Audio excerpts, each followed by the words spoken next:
Here we are. We're back. It's Monday. I'm tired today. It is Monday. Yeah. Did you feel like you had a long, meaty weekend? Did I? Yeah. I mean, I had a lot happen this weekend, but You did. pretty standard weekend for me. Heard you're on television.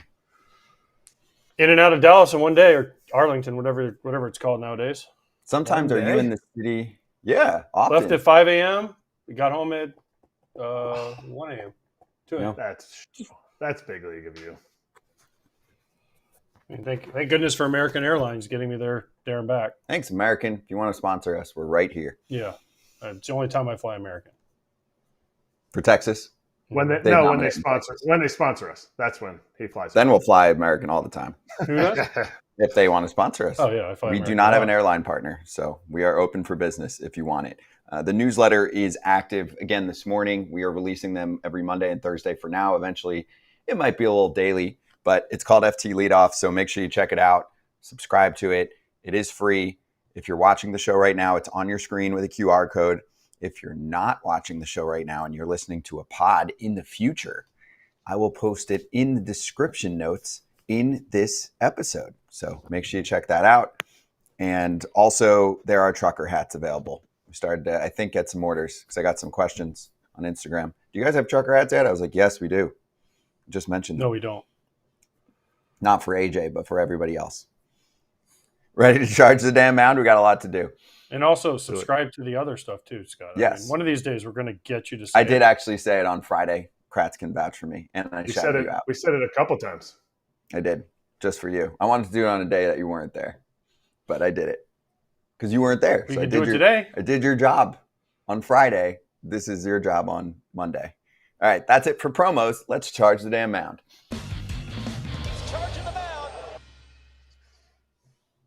Let's start with the Yankees from the weekend because they had a 2-game stretch where they scored a casual 30 runs. That's a lot. Aaron Judge is starting to rise.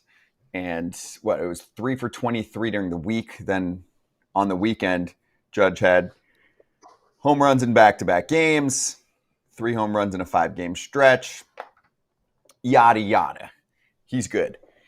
Now, Kratz, Aaron Judge was booed after a somewhat controversial play, which he should be used to at this point since Yankee fans usually give him about 5 minutes to struggle and start booing him. I can say that. I'm from the area. It's rude. Stop booing Judge. He's a superstar.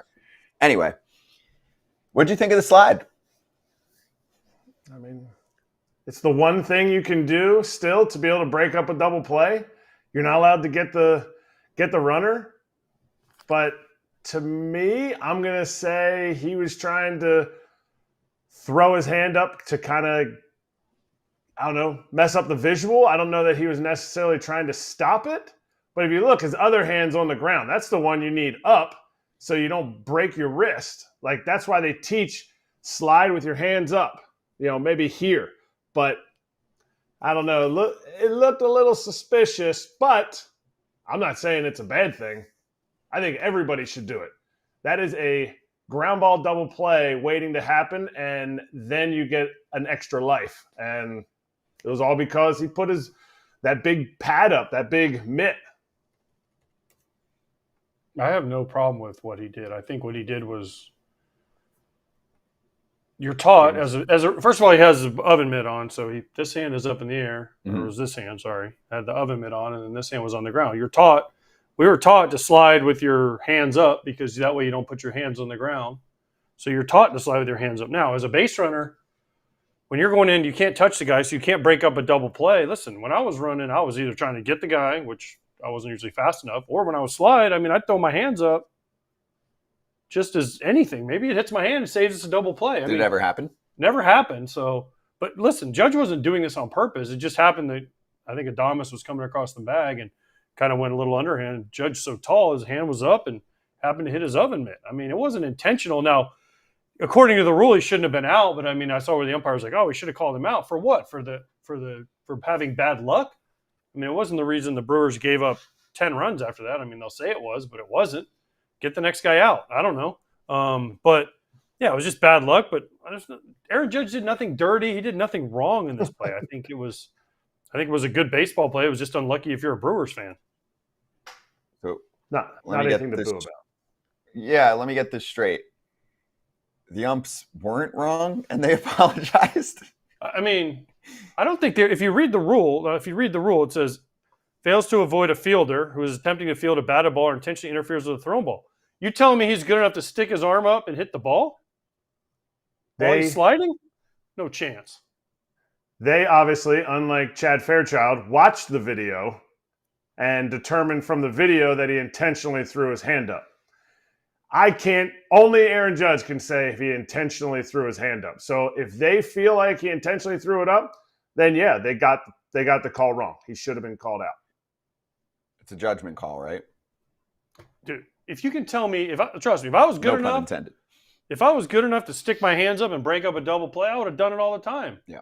I don't know where the dude's throwing the ball from because it could be here, it could be here. Sometimes they went really low to try to get you down. I mean, heck, there was times where I was running, I was like, please just hit me. Don't hit me in the face. Like, I'd slide but you'd slide late to try to stop the double play from me. There's no way that plus he's already sliding. He just sticks his hand up. Like, he's like, oh, wait, Adames is throwing it here. Let me, boo. I mean, it was just straight up in the air. It was just bad luck. Do you want me to just read the quick transcript? So crew chief Andy Fletcher talked to the pool reporter after the game. They said, can you explain why it was ruled Judge did not interfere with the throw from Adames? And Fletcher said, on the field, we got together and did the best that we could to come up with the correct answer. After looking at it off the field in replay, it appears that the call was missed. It should have been called interference because it wasn't a natural part of his slide. It didn't appear that way to us. We did everything we could to get together and get it right. But after looking at it, it appears that it should have been called interference. And then he clarified that you can't review it. And they said, can you explain why it wasn't a natural part of the slide? And he said it just didn't appear to be after looking at it. And people online freaked out, obviously. You have Yankee haters, you have Astros fans that say if this was us, people would lose their mind for a week. Like, you get all of the fun online that you just get to gather. For me, it's like mostly just a non-factor. It never happened. Does this happen? This is such a rare occurrence that a ball gets rejected. If guys were good enough to do it, they'd be doing it all the time. Yeah. But that's the way he slides. Again, I tried to slide with my hands up. There's a million pictures of me sliding. I mean, not very far, but like with my hands up like this, right? Yeah, and if you ever blocked a baseball, people would have probably said, "Oh, no fair, you blocked the ball." No. All right, so it's a non-story here. What if it's a ground ball to the first baseman, AJ, and the guy is on first base and he goes way inside the baseline to get in the way of a throw that he can't see but is in the way? According to that rule, he intentionally tried to get hit, but it's not interference. Like, you're supposed to run in the lane. So to me, they can't call that. They can't call they can't call it the way that they saw it in the video. Because it's not like he was going like this, like block, trying to block the ball. Yeah, no, listen, here's the thing. If you get picked off, if you're on first and they pick you off behind you and you're running to second, you're taught to run right at the fielder. So you're taught to go way inside and run right. And you're not out of the baseline because you make your own baseline because you're not being attempted to tag. So you're taught to get way in and run in the grass. Now, listen, I was taught forever, let's say you're on second and there's a throw coming from the right fielder and you're tagging up, you run right at the third baseman. You hope it hits you in the back. Like, if you think maybe it hits me in the back, go bounces away. Like, those are things we were taught. Like, hey, the third baseman is there, you run right at him. Or like I was always taught at third base, like, say a catcher back picks you, never slide. You go back in standing up because then you're a bigger target and the third baseman has to go around you. Yeah. Right? Things like that. But this wasn't intentional. People that say it was intentional, they're not. They never, no offense, they just haven't played. Because, gosh, you'd have to be really good to go, oh, I got the ball. Yeah, like, no chance. This is not A-Rod. What did he do with the pop-up? Slap. Oh, no, with Johnny McDonald? Babelbon did, said that. Too. No, he did. That was on purpose. Yeah. That's what I'm saying. He slapped Bronson. Yeah, that was on purpose. Yeah. But didn't he also do something for a pop-up where he ran in someone's face? He goes, I got it! And the guy's here, and the guy backed off and missed it. Yeah. He ran behind Johnny Mack, or Johnny Mack was playing shortstop, and I forget who was playing third, and he yelled, I got it. And it was like he was between Johnny Mack and whoever's playing third, and it wasn't Simon Pond. Who was at third? Dude was from It's all right. Guam. It's okay. Anyway, it Doesn't matters. matter. It was my teammate. The worst. You can look it up and shout him out later. But, Yeah, but anyway, yeah. all right. So No, that's that's a completely different thing. It was like when Reggie Jackson stuck his hip in. A-Rod actually did that against us, too, in the game, too. Stuck his hip into a ball. And what'd they call? Nothing. He went, oh, nothing. There's a whole other story to that, but then he got hit, and yeah, there's a whole Howie Clark, by the way. There's a third baseman. Howie Clark. So it wasn't the guy I was thinking of. And so, anyways, there was a long whole history about that, but yeah, no, there's, but this was on case closed. Yeah, case closed. Not that big a deal, and this is a big deal. I want to make sure we get a few minutes on this. The MLB Players Association, aka the union, sent out a memo on fixes that they're making to the uniforms. You saw this last night on FT, shouting out ESPN for breaking the story. MLB plans to modify the uniforms to feature larger lettering on the back, less visible sweat, and fix the see-through pants, among other changes. Obviously, we're sending out a tweet. And the changes will come into effect by the beginning of 2025 at the latest. Also, the mismatched gray tops, they're going to work on that for us. That's nice of them. The seams and also just the customization of the pants, that has been a big problem that many players have complained about in terms of actually fitting, which is a huge thing. And then here's the PA on the memo. There were a lot of good quotes, but here's one. At its core, what has happened here is that Nike was innovating something that didn't need to be innovated. I don't know if it's groundbreaking, but it's pretty interesting to see, a group of players union and players, right, calling out a big sponsor. I don't think it's their sponsor. As far as I know, it's the MLB sponsor. That's where there's some differences here. They have a 10-year, $1 billion deal, but they messed up. And finally, we're getting some clarity on when it's going to be fixed. Yeah, but next year. Yeah. So, but here's so like the sweating thing is funny. I hadn't really noticed it because it's been kind of cold. But the last couple of games, like especially the grays, it's like, whoa, like he's wearing a black jersey and gray pants. And like the pitcher has, who was it? I was watching the Dodger game, and they showed Lux playing second base in like the ninth inning. And his shirt was like the color of mine, even though it was supposed to be gray because of the sweat. And then his pants, you're like, whoa, wait a minute. It was never. Have you seen Rodon? You've seen Rodon. Some of the guys. It's always in the gray. Obviously, the sweat doesn't come through. But in the gray, it's like, whoa. It stands out, and it's April. Rodon's was big. He was punching tickets, but that was some serious sweat stains. Like, that's what you tried to cover up in high school. Armpit sweat stains.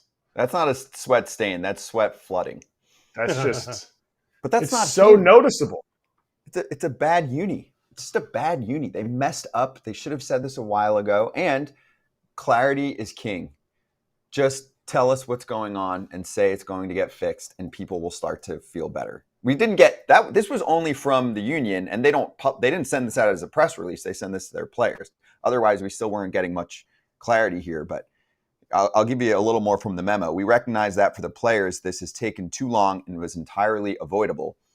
This has been entirely a Nike issue. At its core, what has happened here is that Nike was innovating something that didn't need to be innovated. And they said, our hope is that moving forward, Nike will take a similar approach.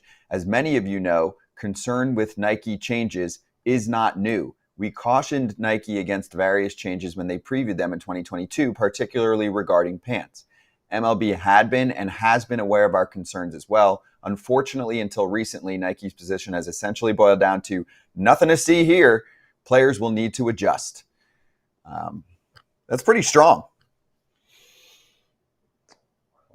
I don't get. Players will need to adjust. Like, they'll need to adjust. Like, go to a store and you can't find a pair of pants, and yet you still have to wear those pair of pants that don't fit you a certain way. We're not even talking about like your own style. Like, we're talking about the fact that baseball players are built different. Like, not everybody's got a Baduka dunk. Some dudes have skinny legs. Not everybody wants to wear their pants the exact same way. I don't know. It seems like an arrogant thing to say, but I guess when you got that kind of cash-heesh into a program, you're kind of saying what you want to say. I'm going to say something pretty obvious here, but it gets lost sometimes. There are two stakeholders in the game, essentially. You have the owner side and the player side. At least in some places, you need to be partners. And especially in a spot where the players are wearing the uniforms and they are showing off the league and what should be nice uniforms, you want them to be extremely happy because they are essentially promoting something for you that is a multi-billion-dollar business in uniform sales. Plus, you just don't want it to look like amateur hour. You know what I'm saying? Like, they're your partners. If the union said there was a problem and they had expressed it in the past, how do you let something get to finalized production?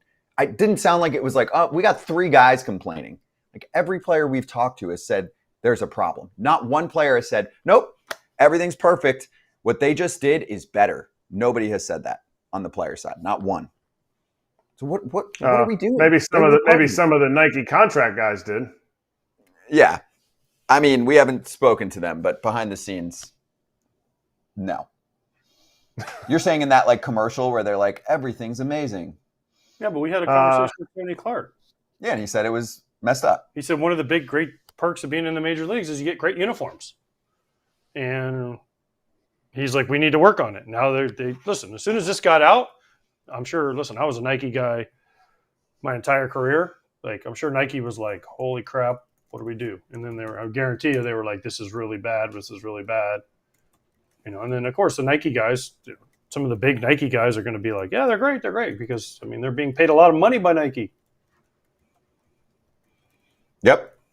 And I don't know. It's funny to me that Fanatics is getting no blame from the PA. Now, I don't know if the PA and Fanatics have a deal, but yeah, that there was some posts about that and how much money they get from them for licensing, but also you get money for trading card licensing. So there's more to it, but they were very firm on one place taking all of the blame. I would love to hear from others. Like, I would love to hear from Nike. Like, do they feel like they deserve all the blame? Does MLB think they deserve all the blame? We only don't have need one to turn this group. into a pissing match, though. You're right. There's a few things that they need to agree with on, and this is one of them. Hey, we need to be able to get the uniforms right, guys. Yeah, but somebody has to take accountability because you got to fix it, right? Well, we know one side's never takes accountability. Correct. That's my point. If you don't take accountability, how are you solving this problem by 2025? Like, what if we run into another issue? Are they going to – whoever messed up needs to be in constant communication with the upset party to fix it. My question would be, Nike does all the other sports uniforms. Have they had issues with the other sports uniforms, or is this a baseball-specific issue? Because I haven't heard anything about the other sports. Well, yeah, but they're different. I mean, they're different materials, different everything. Baseball is very specific. Basketball has different materials, right? You know, you're expected to sweat in basketball. You know, most of the basketball ones are really dark colors or white. It's not a lot of like light gray like baseball. And then but basketball wouldn't get like, they wouldn't be like, hey, you guys all have to wear long shorts. Nobody can have short shorts. You cannot custom the length of your shorts. Everybody has to. You're going to have your waist size and everybody has the same leg lengths. So to me, I'd like to know if other sports have had the issue or if they're just. No, NFL would cover it. NFL and NBA would cover it to make sure it was good, right? I mean, hockey is, I think, Adidas, so we don't have to worry about it. They're not under the same belt. But, you know, listen, I mean, they're just different. And baseball is very specific, but I don't know. Let's try to get it right. That's all we want. Yep. And as soon as possible. Sooner the better. 2025-ish. 2025-ish? Ish. Beginning, too. Not like before the season starts. Beginning of 2025. Hey, but we're getting we're starting to get City Connects in now. Yeah. I mean, it's almost May, so I mean, now teams are finally getting their City Connects in. Are you saying this with sarcasm? I saw the Rays new ones. Those are cool. Yeah, those are cool. Those are good for this suit the Rays. But what I'm saying is, like, the Rangers got to wear theirs for the first time. The Mets the Mets got theirs before some of the Cardinals finally got to wear their blue uniforms. The Blue Jays got to wear their blue uniforms. Back order was not included in this memo, but should have been. I mean, it's a less important issue because that's a styling thing. Hey, you have a uni, you have a uni. But I know what you're saying. Yeah, but like, I don't understand why all of a sudden we can't it looks so amateur to have mistakes like this. It does. Yes. It's like the season snuck up on them. It's not like, I'm not sure when the season's going to start. They were talking about this back in 2022, making these changes. We're in 2024. Come on, man. I agree. So stay tuned. We'll see if anyone else speaks out about it. But I want to finish on a positive note. We are getting changes. At least we didn't get, this is what it is, deal with it. No, they couldn't do that. There was too many complaints. Yeah. Let's bring in our first guest of the day on FT Live, Tyler Glasnow from the Los Angeles Dodgers, joining us right now. Tyler, great to see you, dude. We'll get into the Toronto series and how much fun you guys had out there. Got to start here. Did you see the memo from the union about the jerseys getting fixed, and are you excited that they're going to actually work on changes? I had no idea that was even a thing, but yeah, sweet. Yeah, they're pretty bad. So I personally don't care a ton just because I play once a week and I'm not really concerned with, I don't know, maybe it's different for a position player, like sliding, and there's a lot of other elements involved. But I will say they're not as good as they used to be. So that's, at least they're fixing it. That's good. Well, yeah, but not for a while. Not for, you're going to have to take another year until they fix it. So at the end of, starting next year, maybe you'll have the right, your pants will fit the way you want. You're a little taller than most guys, so maybe your shirt will fit properly next time, Yeah, exactly. The way you're pitching, you might want to keep it just the way it is. I don't know. Yeah, it's where they used to have those custom tailored, you guys remember the Majestic or whatever, and now you get 3 options. Everyone kind of looks a little sloppy, but at least they're addressing the issue. Maybe did they actually say it'll be done by next year? Or is it just kind of maybe then? They said at the latest. They said at the latest. Yeah. 2025 at the latest. It's like a contractor. It's 1 year, and then maybe a couple years down the line. Right. 2 weeks. 2 weeks.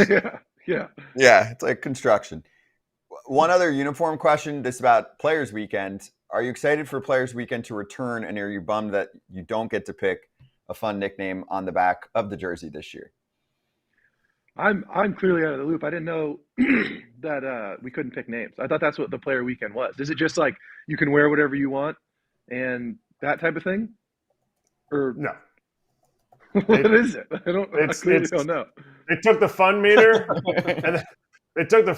and they just sucked all of it out of it. They're just what are the changes? What is because it used to be your name, you could wear whatever, colors and everything like that. Now is it what? You can customize cleats. So there's a fun day, a charity day, and what else, Scott? A family day, a thankful day. Thankful day. Which is all cool. Yeah. I'm a fan of that. Yeah. But I feel like we can already customize cleats, right? I don't know. I was on the Rays and everyone's got different cleats and you know what I mean? It's team dependent, but yeah, that's cool. At least, nice. As many superstars as you have on your Dodger team, they all have special cleats. So let's be serious. Everyone's got some, the unique looking ones for sure. Nobody's getting some custom. Nobody's getting some stock New Balance Johns in there. Yeah, I haven't seen them yet. All right. So speaking of the Rays, did you see the Rays City Connects that came out today? Nope. I'm clearly. This is awesome. We are here. We are great. So Yeah. Imagine, what do you think the Rays City Connect would look like if you had to you were there for a while, if you had to choose what you think they would look like? I would go some sort of palm tree element with water and some elements of Florida type of thing. Maybe some tacos and some beer. Maybe not tacos. It's not, but that's more California. Yeah, sun. Yeah. Sun and palm trees and stuff like that.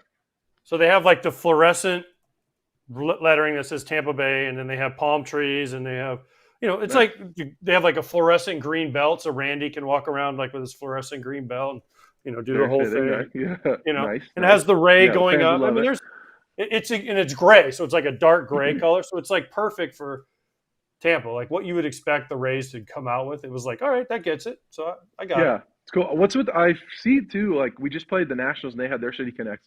What's with everyone's doing the grays? Is that the theme this year? It's grays at home. It's weird. Nats did that last year. Nice. Oh, really? They have they have the cherry blossoms on there. Yeah. I like those. Sweet. I think those are cool. Yeah. Yeah, kind of sweet. The gray. Yeah, I guess the Mets did gray. Yeah. The Rays are gray-ish. The Rays one is baller. I'm looking at it more now. Rays And is sweet. the headline says skateboarding culture inspires Skateboarding. Rays City Connect, which obviously, Tyler, you're going to be a fan of that too. So this is the Yeah, one thing. cool. I know you're happy to be in LA, but this is the one thing that you might get like a little bit jealous about. Yeah, I guess. I don't really care. I have like the least amount of swag on the field at all times. I wear like white cleats. I don't care at all. It's bad. But you got the best lettuce, so that's all that matters. True. Thank that's you. a Appreciate that's swag. That's swag. hat lettuce is definitely swag. What about this weekend? How many do you think you're ever going to hear Ohtani get booed quite like he got booed this weekend? Probably not. I assumed it would happen just going to Toronto with all the stuff, but I don't know. We'll see. I guess like I generally, if you're a good player, you're probably going to get booed more than someone who's not good. So it's kind of flattering, in its own way. But I don't. If there's anyone who doesn't care about any of that, it's probably him. So he clearly he's just kind of happy-go-lucky, like whatever, it is what it is. So it seems to not really affect him at all. What was the plan in the dugout? Did you guys boo him in the dugout for fun? What was going on there? I don't know. The first game I wasn't even out there to start the game. I was doing treatment. And then the second game I was pitching, so I was kind of out of the loop. Clearly, I'm out of the loop on most things, apparently. No, actually, this is good. That's funny. Yeah, that's good, right? I'll read it for the crowd that just listens.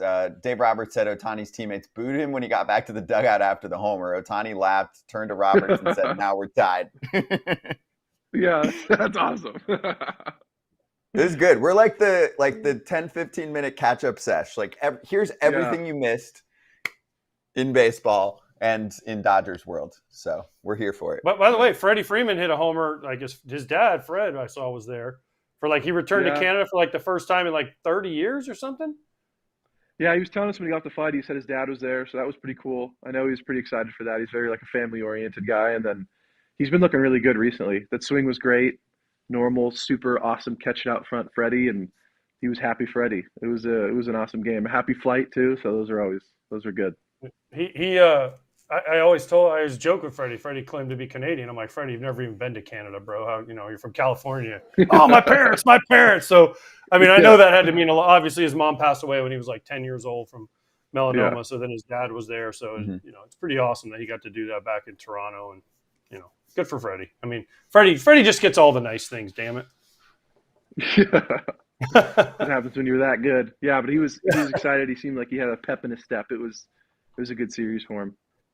How are the cramps going? You got hand cramps? Leg cramps? Yeah. What is that? What does a hand cramp look like? Are you I can't get it up? You go back and look. I get all clawed up and stuff. It's weird. I have to just there's a normal protocol I do. I've had it happen before as well. I don't know what it is. It's a family thing. My brother's kind of the same way. When he would do track and get towards the end of his decathlon, something about our extremities get a little crampy, but I hadn't had it all year, and I stopped doing I have my normal protocol, maybe do an IV before, and then pickle juice is the answer. It's the greatest thing ever. It's better than drip drops and all the hydration stuff. So I just thought I was past it, and I hadn't really been doing my normal thing, and now I gotta get back on it. But it's not a concern or anything. It's just annoying though when you get to play once every 6 days, and then I have to come out of the game at the last inning. It's just not I was pretty pissed, but now going forward, I'll know how to figure it out.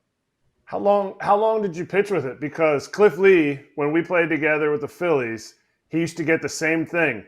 And the one time he got taken out, it was a 7th inning. He still had 20 more pitches he could have gone. He wanted to get a CG, and he gets taken out, and they ended up, giving up a run, and he was pissed. He's like, I'm never coming out again. So the next time he was pitching, it was July, and I go out there, and his hand is it's like Strong Hand from the movie. And he's like, don't say a word. And he's peeling it back in his glove, and he's like, all right, I'm fine now. Because we had mound visits, so I used 2 or 3 mound visits, and he pitched the rest of the inning. He got 2 outs. So how long did you pitch with it? So there's been games where I've just kind of an inning and a half, 2 innings, and sometimes it's weird. It only really starts when you try to get on it. So if it's 1-2 or 0-2, it'll happen. Some games it'll just happen every single pitch. But as my blood gets going, or I get the inning going, I can kind of get through it, but then it'll just happen randomly. So I felt it towards the end of the 6th. I probably threw to I think I had like an out, so maybe 2 outs of the 6th inning, and then I went inside, slammed some electrolytes, stretched, did a bunch of stuff, and it just didn't really seem to work. And then as I was warming up that inning, it was worse than it was prior. And I think Will too knew. He was looking at me like, these warm ups are a little strange. Like you can't really, there's no push off, so it's more of like a fall, and then I'm just kind of, I don't know. It's not as like effortful. And then I thought it would loosen up as the inning went on, and it didn't. And then I think it was pretty obvious. I was like out there trying to stretch it out in the middle of the inning, and I was already at 95 pitches. It sucks that I gave up the run, but it is what it is. I'll learn from it and make sure I drink my pickle juice. Yeah. So wait, that's what I want to know. What's the pickle juice? Do you are you like firing backs? Do you have them like lined up like shot glasses? And you're like every inning you fire a pickle juice shot down or what? I had this happen in Tampa a few times, and I used to just drink like a water bottle full of Drip Drop or whatever liquid IV, whatever our hydration stuff is.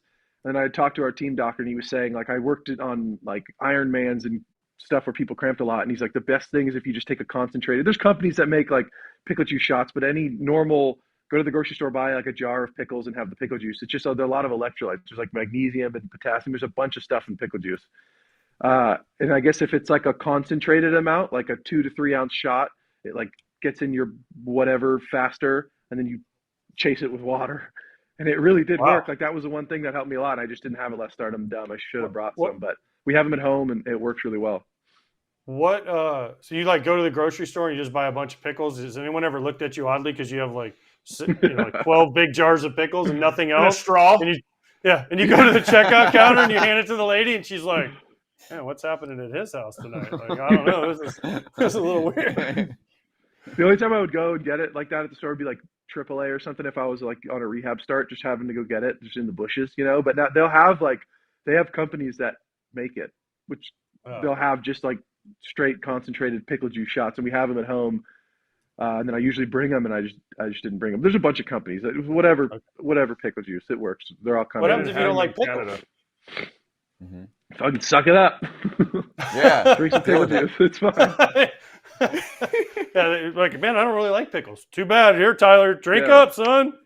Yeah, So exactly. you want to be in the big leagues. Dill, bread and butter. What kind of pickle are we talking about here? I don't know. Normal, non-sweet pickles. What are those? Just normal ass pickles. Dill. Cucumbers that have been pickled. Yes, I don't like Just pickles. I love pickles. I love pickles. Oh, you do? I do too, They're but good. I do, but it's just like thinking about. I mean, I like pickles because the crunchiness and like the taste. Yep. But then like just drinking the. Oh, I don't know if I could. Did you ever do like in college or whatever when you were in the minor leagues? You ever do like pickleback shots? It's like it's a cure for everything. You've never done that? Where like No, I have. you Sadly. take like it's a nice little. It gets rid of all the taste.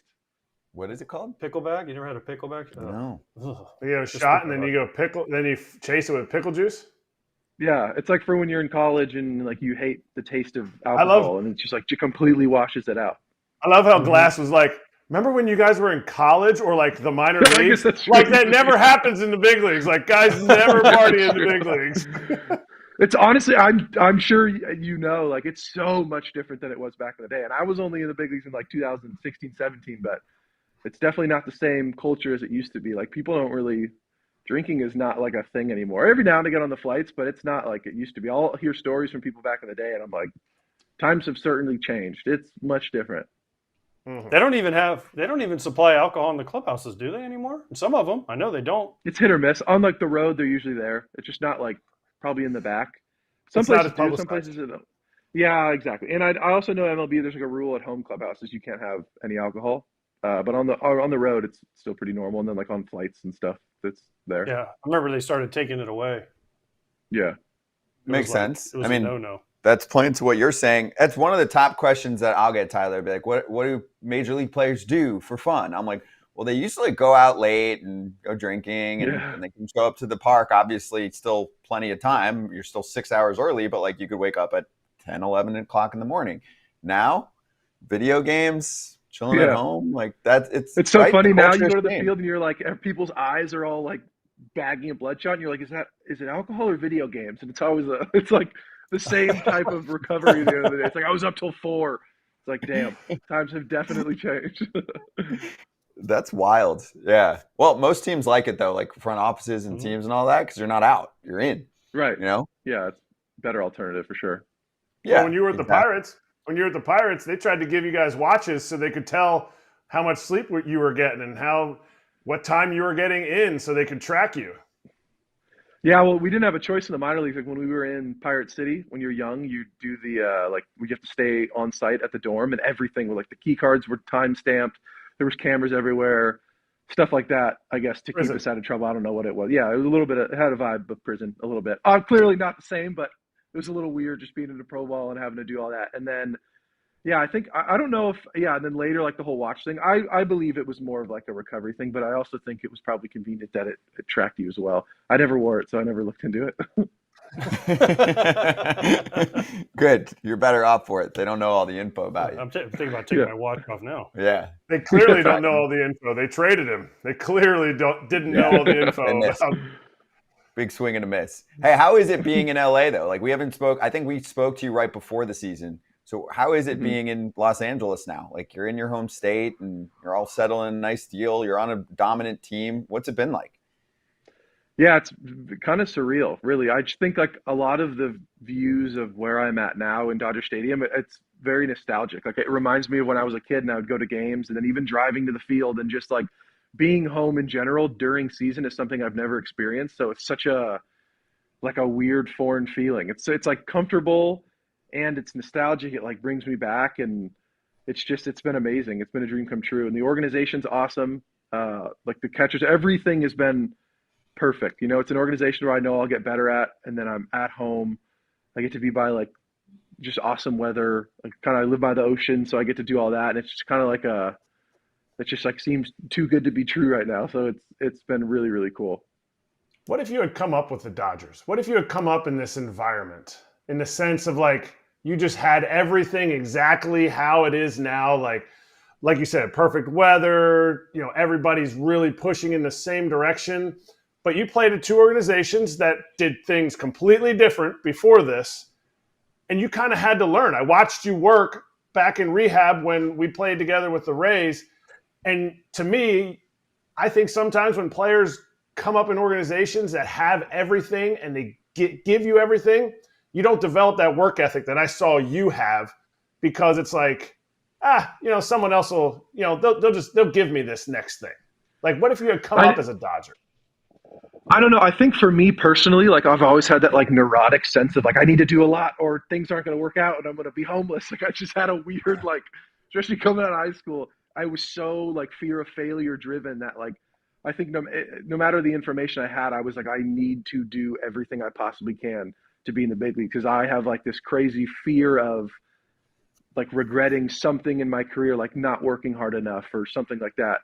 I think that could be the case maybe for some people, but also I could see the flip side of being like, it might have calmed down a little bit of that like neurotic, you know what I mean? Because I'm out there just throwing stuff at a wall. Like when stuff's not working, I'm like, I don't know, like 6 things suck. I don't know how to fix it. I think if maybe there was information to be like, okay, this is why you suck today, or this is why when you're bad, you're consistently doing this, it might have calmed maybe a little bit of that stuff down. But I do understand the point you're making. And I think for some players that probably could be the case, but I think it's a matter of knowing yourself and knowing what you need and like what will make you better. And I love the path that I got going up, and I really like the Pirates minor league was awesome. It might not have been super advanced into all the analytic stuff, but there was a lot of teams that weren't doing that till later. And I think I did get that work ethic, and they were very, very specific about like you need to develop a routine. And I think a lot of that came from the Pirates, and I learned a ton from the Pirates in like the old school way. And then I got to the Rays and then got all the analytic stuff down. So I kind of had the perfect little upbringing. Yeah, now you got a little bit of both with this group too, so that helps. Yeah. I got one more for you.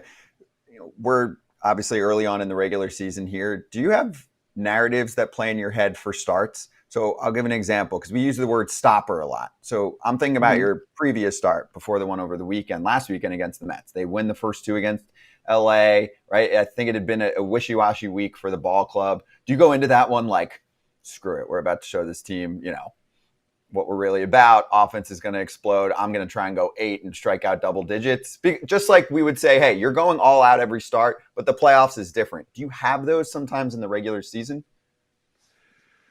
Honestly, for me, like I used to maybe try to create a narrative a bit in the minor leagues, and it was kind of a trial and error situation. I'm way better if I try to keep things as consistent as I possibly can. Like a World Series game or a spring training start, I try to eliminate any type of emotional component to it. Like I have my routine so nitpicked out minute by minute, and like I try to eliminate any sort of thing that isn't like actually physically tangible. So like any narrative or any like mental thing I tell myself, I'm like, okay, this is just like a thought. None of this is real.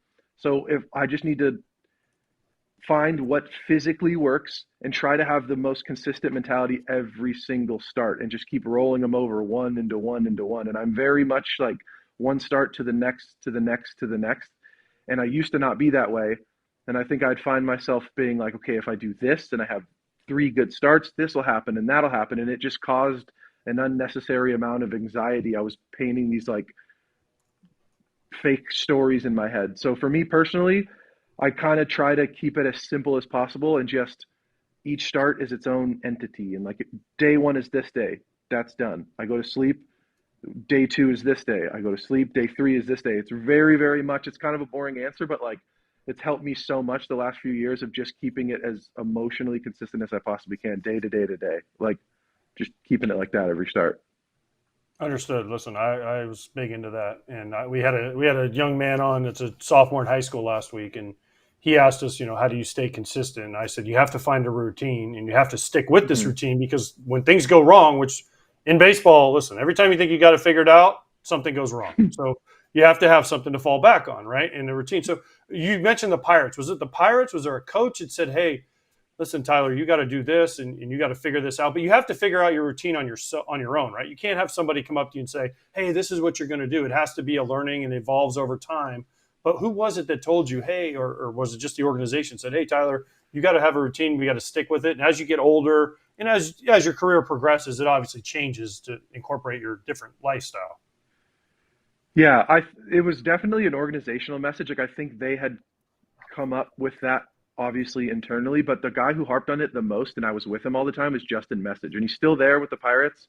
And I was with him basically every level, or high A, double A. Like he was with me for a long time, and then like the fall league, and he was always very much like you need to develop a routine. Scott Mitchell too was our coordinator, and he was always very big onto it. So I think that was the one thing I realized I needed the most, just because too, when you're young and you're not experienced, like nerves are obviously a thing for everyone. And I think I realized quickly, like one way to manage the nerves for me was to have some sort of consistent routine. Like there's so many things out of your control that if you can somehow manage and get like a finger on your routine and understand it, you have some sort of control. Like if you do have any sort of nervous, intrusive, it's like, all right, no, I'm prepared. I've done what I need to do. And then the more starts you log, the more confident you get in your routine. And it's always forever changing. Like my routine is even different from what it was last year, but like the staples have always stayed the same. So I would say those two people for sure kind of instilled that in me. And then I've like developed it over time. All right, big finisher here because I forgot we asked for fan questions and got a ton on social. So I'll just mix in a lot of questions about interactions with teammates. So I'll give you 2. One is what you're talking to Yamamoto about, because a lot of fans are like, you sit with him, we see you on dugout shots with him. So what are you guys doing, talking about? And then the other is what Teoscar Hernandez is calling you. What he's calling me? Yeah, they said he has a nickname for you. Did you hear about this? No, I don't know. All right, I got to fact check this. I'm sure he said I have such a bad memory, but I'm sure I've heard it, and I'll do some recon today, and I'll be like, what is it? I'm sure it's a thing. But Yamamoto is the man. Like for being a 24-year-old guy, first year in the big leagues, not speaking the language, his confidence is, and it's not like an arrogance. It's very much like he's comfortable in his skin 24/7. Like it's when I was 24 in the big leagues, I was not. I was terrified all the time, and I was afraid of doing the wrong things or saying the wrong things. And he just has a very like confident aura to him, but he's very humble, and he's like a samurai, I guess. I don't know if that's racist or not, but it's what he like. He's very consistent, and we talk about everything on the bench. Like his English is insanely good for the amount of time he spent here. Like it gets better every single day, and he does English class all the time, which is another testament to like how disciplined he is. He goes to the field, he does all this stuff, and then he goes English class like a bunch. So we talk about everything. We talk about like, how'd you feel during the start? He'll just like kind of small little sentences and stuff, and I'll ask him like what he does off the field, like how you doing, and we just have normal dugout conversations. Sometimes like, how do you pitch a guy, or how'd you feel, or like what did this pitch feel like? It's all pretty standard stuff, and then we kind of bullshit, like normal. But he's one of my favorite guys to sit next to in the dugout for sure. I did find the quote too, Kratz. Sorry, Go a lot of fans were asking about it, and I saw it, and I'm like, but you got to always fact check this stuff nowadays. So apparently, Teo in an interview said he was asked about you. He goes, he's like a sex god, big, tall dude, long hair. So there's a lot of people. No, I thought that. I thought it was Kike said that. Not was it? Oh, was it Kike? I think it was Kike. Yeah. It was Kike. Okay. They said Hernandez. Yeah, I hear him say that a lot. Yeah. Okay. Yeah. That's my bad. Last name. I get it. No, there's you're good. 2 Hernandez last names on the team. What's the most recent funny thing, or what's the thing that Yamamoto's working on? Because whenever Japanese guys would work on their English, I loved talking to them because they were talking like you just played in Toronto. When we were playing in Toronto, he would always talk about like he's my back is sore. My back is, and he would talk about it, and his locker was right next to mine, and so we were sitting there and talking, and like he would just use what he was working on from his classes. So what's Yamamoto working on? It's more like I ask him a lot of questions. He's a pretty quiet dude. He'll still come up and talk to me. Like if I pitch good, he goes, "Good pitch." I'm like, "Yeah, thank you, dude." And I'll come up and just ask him questions. And for the most part, it's my answers based on when I ask him questions. His answers are always good in English. Like he understands what I'm saying. Sometimes it's probably difficult for him to get the words, but I know what I'm saying. He's retaining, and he'll like kind of get out and then respond in English. But it's crazy how much better it gets in the short term. I think he's just a really smart dude too. So I think he just learns quickly, and he cares a lot. It's like he's like thoughtful about it. But I'm trying to think something specific that we talked about. I don't know. If I think of it, I'll come on here next time and do it. I gotta like get in. Or bring him on next time, and we can all hang out next time you're on. Yeah, there you go. I'll ask him. That'd be cool. Hey, you could have him and Shohei at the same time. We could have you could be the translator. Yeah. You could be the translator. You could be the translator for all 3 of them. That'd be great. I'll brush up this next few weeks I'll get my Japanese going, and I'll learn as fast as Yamamoto, and we can get it going. on the Babbel app. That's right. Yeah, there you go. So the last one before we let you go, because we've had you and it's been awesome. Have you thrown the javelin yet? Have you taken the javelin out for a test throw yet? No, but I kind of want to. I'm not going to in season just because I'm not like, you know what I mean? I'm not chancing anything. But it's interesting. Like, oh yeah, exactly. Fuck all that. I do think it's kind of awesome though, watching him do it in his routine. So he's got a guy named Yata Sensei that comes around, and I've done the routine stuff with him. It's a lot of like diaphragm breathing, and you have like a straw you breathe through while doing these like exercises, and a lot of it is physical but also mental, like putting yourself in these weird positions while controlling your breath.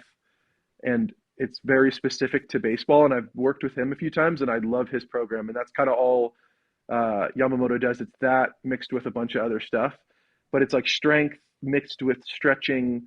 And I've watched him from afar, and I think the javelin stuff is really cool because you're kind of in like this mental place after doing the breathing, and then you're basically taking this javelin and trying to throw it to a consistent point every time. So I think it's just like tapping into, I don't know, like slowing your thought down enough to get into a routine enough to keep throwing the javelin to a consistent spot. But his workouts are awesome, and like I do like incorporating some of the stuff. And I think I'm going to try to go to Japan at some point and like go to their like home turf and see what it's all about. I know we're going next year in season, but I kind of want to go in the off season and just like work with them and see what it's all about.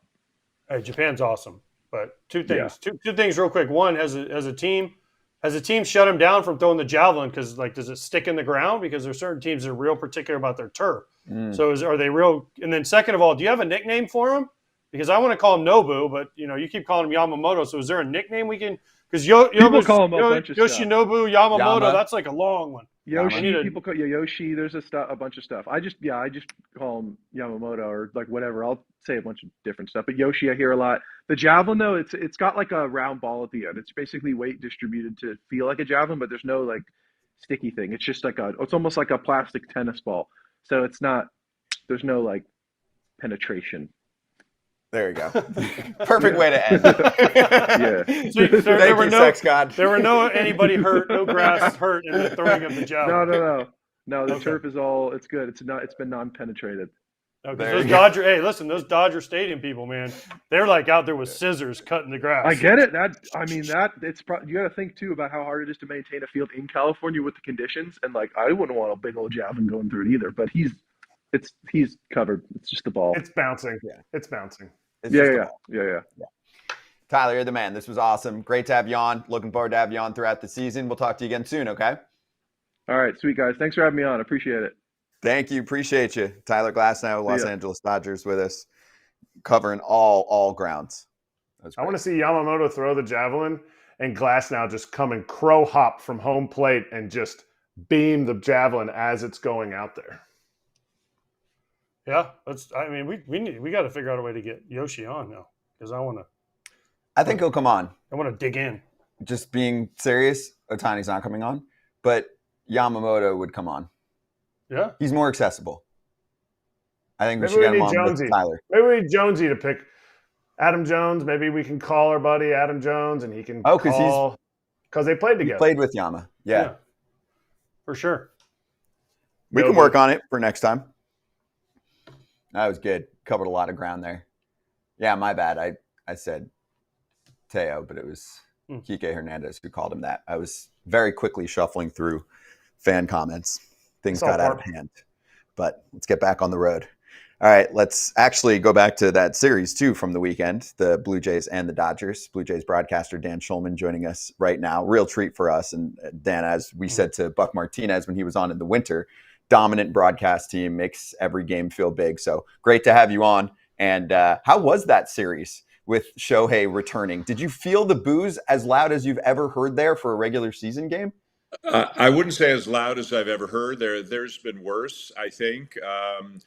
Canadians are really nice until they decide that they don't want to be nice, and then they can really get after people pretty good. But it was fairly loud, and thanks, Scott, for that. I appreciate it, and good to see you guys, AJ and Kratzy. But Buck and I both, we talked about it a little bit. We didn't dwell on it too much. Every Blue Jay fan hoped that Shohei Ohtani was going to be a Blue Jay, and a lot of them got caught up that day. Is he on the plane or not? Is he seriously considering the Blue Jays or not? And it didn't happen. So, there's a certain part of the fan base, I guess, that felt like maybe they were, leveraged, by his Ohtani's representatives or whatever, and so maybe he can get the best deal possible out of the Dodgers. I mean, Dave Roberts strongly refuted that this weekend when he was talking to us about it. Obviously, I have no idea what really happened. So it was loud booing, but it wasn't deafening or anything. And then, pretty quickly the big story became like, whoa, these Dodgers are really good, which we all knew to begin with. And they were pounding the Blue Jays on Friday. So it kind of turned our focus to what was going on between the white lines very quickly. Hold on, I need a translator because I don't understand you at all. You don't speak Canadian? Kratz does.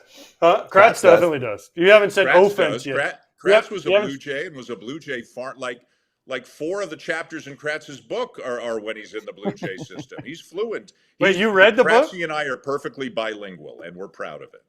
All right. Right. So you haven't said offense yet or organization, so we're good so far. You know what? I'll tell you something. Because as you know, AJ, I kind of have 2 work lives, one on this side of the border and one on that side of the border. And I'll say organization in Canada, and I'll say organization on ESPN.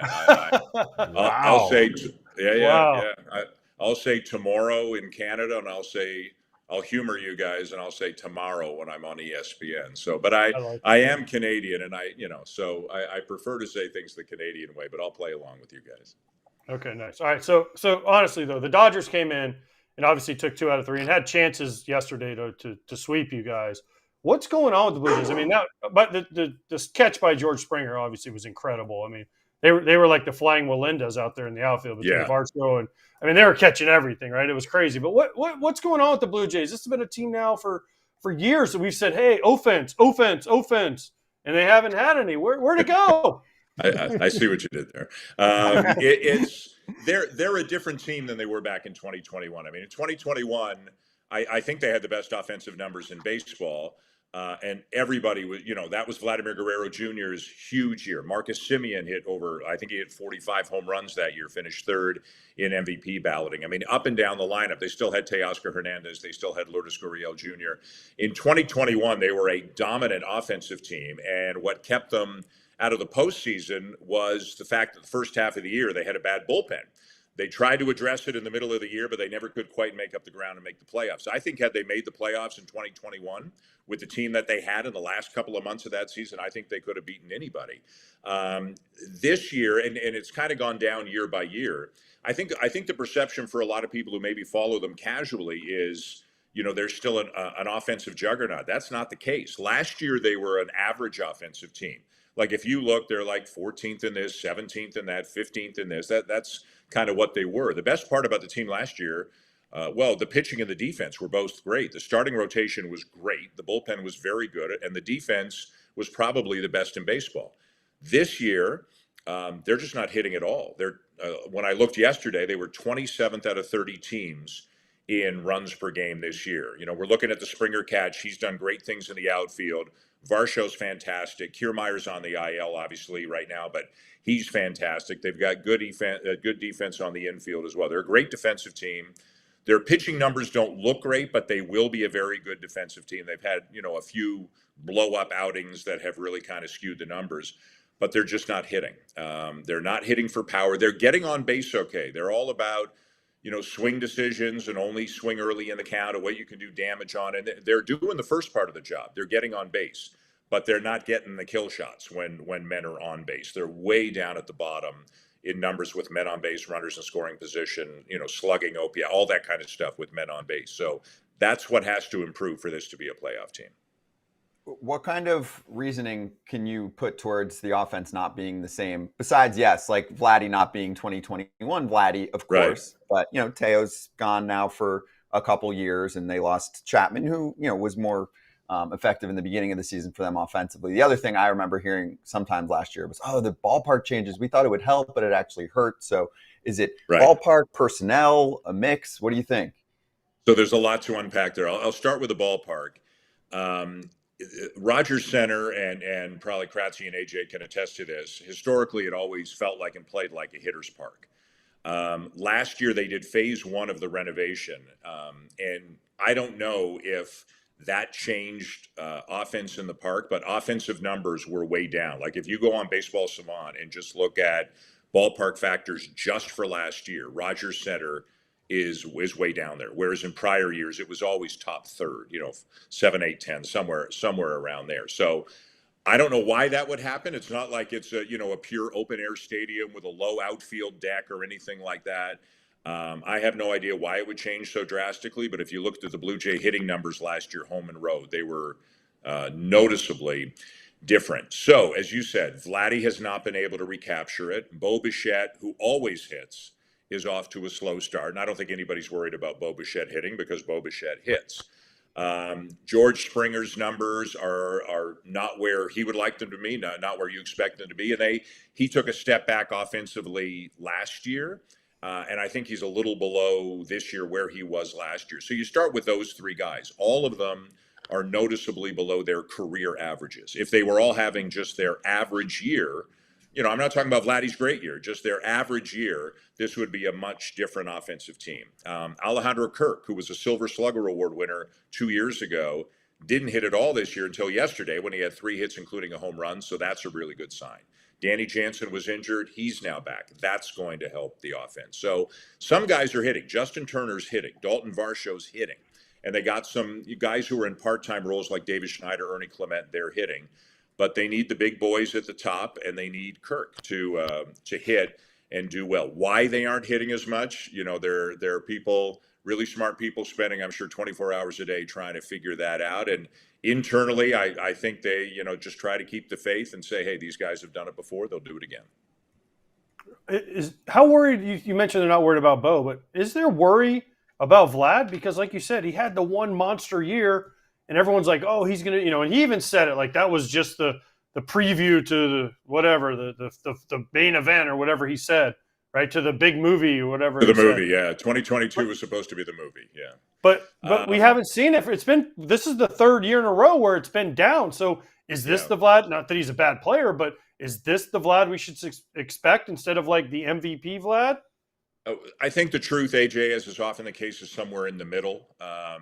This Vlad is lower than last year's Vlad, which is lower than the year before, which is lower than 2021. So I think he's a very good hitter. I don't know if we'll ever see another year like 2021, but you guys might be able to look it up on the fly. I think his OPS is around 680, 690, 700, somewhere in there. He just doesn't look quite the same. And I'm no hitting expert, about getting your leg down on time and too much movement. I can see if a guy's chasing pitches and I can look up numbers and that sort of thing. But I've got to believe that he feels pressure because he knows he's supposed to be the guy. And when you're supposed to be the guy and the team overall is struggling, I think he's human just like the rest of us. I got to imagine that's a pretty big weight on his shoulders right now.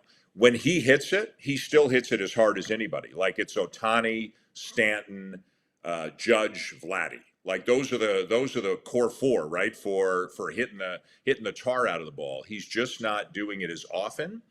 And he's not getting the ball in the air as much. And this has been a big conversation point, is he hits the ball on the ground a lot.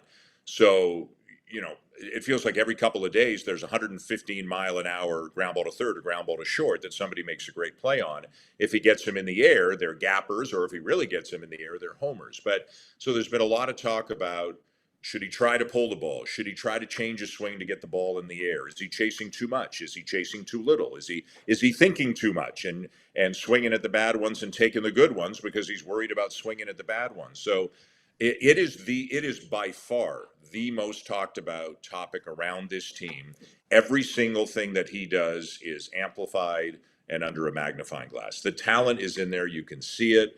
But AJ, your guess is as good as mine as to, what kind of a year he's going to have and what kind of a career he's going to have. Really, I mean, even last year, which was considered a down year, I think his OPS plus was like 122 or something like that. Like 90% of big leaguers would kill for that. He's still a very good hitter. He's just judged by a different standard. That's why AJ doesn't want to be a hitting coach, because he doesn't want to have to try to figure this kind of thing out because these guys are good and they're not accomplishing it. But I want to go to the reason that the team is essentially a 500 team. The pitching staff. How does this pitching staff, led by Pete Walker for his 900th year as the pitching coach to the Blue Jays, how does this pitching staff, are they just a product of the Rogers Center being a not hitter-friendly, pitcher-friendly, or is this a really good pitching staff? I think it's a really good pitching staff. So, I talked about, as you heard, as you said, that, the hitting numbers were way different on the road last year. They weren't way different for the pitching staff. They were better at home, but not, a ton better at home. I think this is a really good pitching staff. Let's start with Kevin Gausman. Obviously, Kevin Gausman is a great pitcher. Had a slow start this year, shoulder fatigue in the spring, looked great yesterday against the Dodgers, is really starting to look like himself. Jose Barrios, other than the 1 year, 2022, as consistent a guy as there's been in the big leagues, has literally never missed a start in an 8-year big league career, and he's just throwing great right now. Chris Bassett had a tough one on Friday against the Dodgers, but a pro's pro, through 200 innings last year, had a sub-4 ERA. And a real good, presence and influence on the staff. Yusei Kikuchi, if you want to give Pete Walker some love, he has put, I would guess, more work into Yusei Kikuchi than anybody else he's ever had in his Blue Jay tenure. Kikuchi's a different guy now. Everything about him, his mindset, his delivery, his arsenal, the usage, everything is different. And he's terrific, right? Like, he's not good. He's better than good right now. Now, Yariel Rodriguez right now is their number 5 starter. And then in the bullpen, you got a lot of quality arms as well. Unfortunately, Chad Green's on the IL. but you still have Jordan Romano and you have Eric Swanson. You have Jimmy Garcia. Look at Jimmy Garcia's numbers, guys. And by the way, I know everybody calls him Yimmy. He has asked us to call him Jimmy. So we call him Jimmy Garcia up here. You can call him whatever you want. But look at his numbers. He's been as good as any reliever in baseball. Then you got Tim Mazur from the left side, Genesis Cabrera from the left side. They got a lot of good arms up here. And I think Pete's great, absolutely great. And you don't last as long and be a pitching coach under, I think, 4 different managers, unless you're really, really good at your job.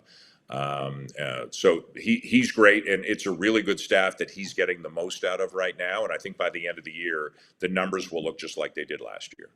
Hey, is it Jimmy in Canada or is it Jimmy in the United States? Just so it's Jimmy because Jimmy said he wanted to be called Jimmy, so it's okay.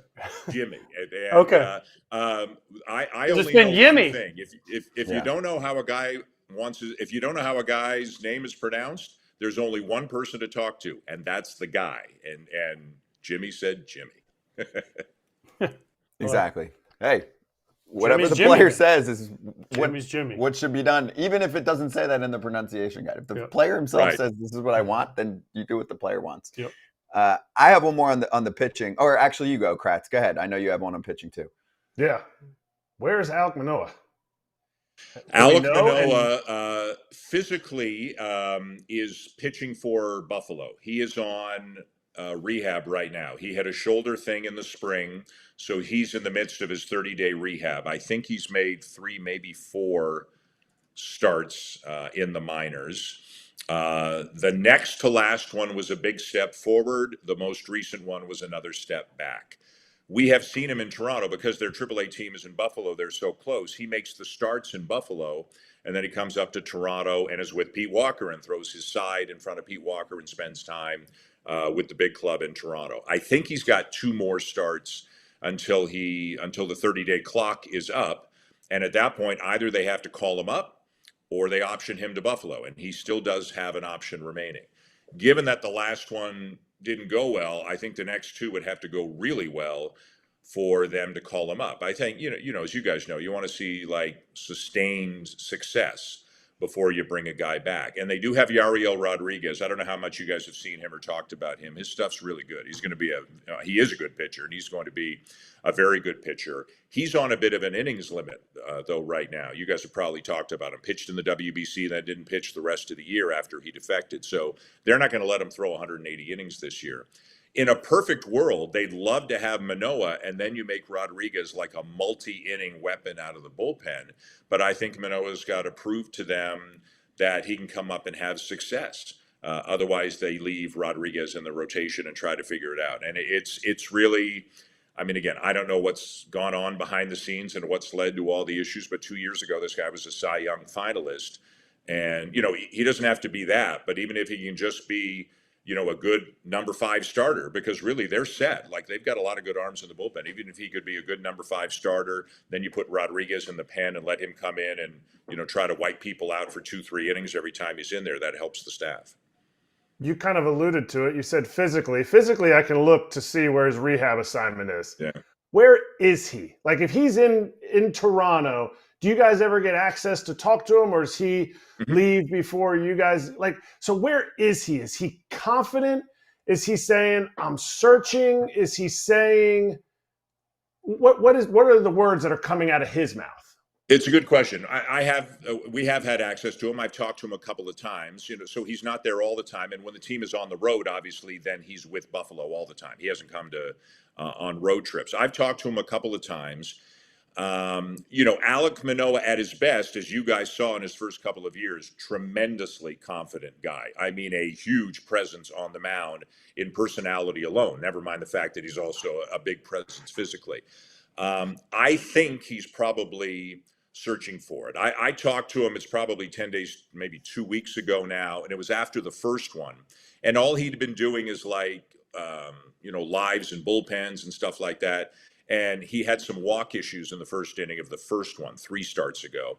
And he admitted to me, he said it was going kind of fast for me. You know, when you're doing a live, you're doing a bullpen, all you're thinking about is mechanics and your landing spot and your follow through and your this. And then you get into a game and you walk the first guy, and now you got a slide step because they're telling you this guy steals bases, and everything got going pretty fast on him. So He still gives off. He's got a big smile and a big heart, and I think he believes in himself. But I wouldn't say he's got the same confidence that he had a couple of years ago. It's hard to imagine that any of us would if we had been through what he's been through the last couple of years.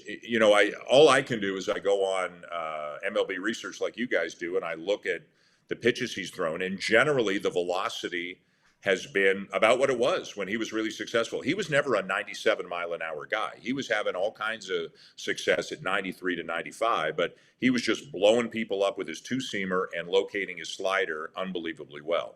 He's just not landing his pitches. He's just not locating his pitches like he normally does. So, Kratzy, I wish I had more, but I'm hesitant. I don't want to climb into another guy's head. I certainly wouldn't want anybody else climbing into mine. So I'm not going to go too far and make assumptions. But I would think he's, optimistic, but I don't know I don't think he has the same confidence that he had a couple of years ago. And listen, if 10 days from now he's made 2 more starts and they don't call him up, they option him. Again, that's a lot of reality for Alek Manoah. And at that point, he's just going to have to try to work himself back up to the majors.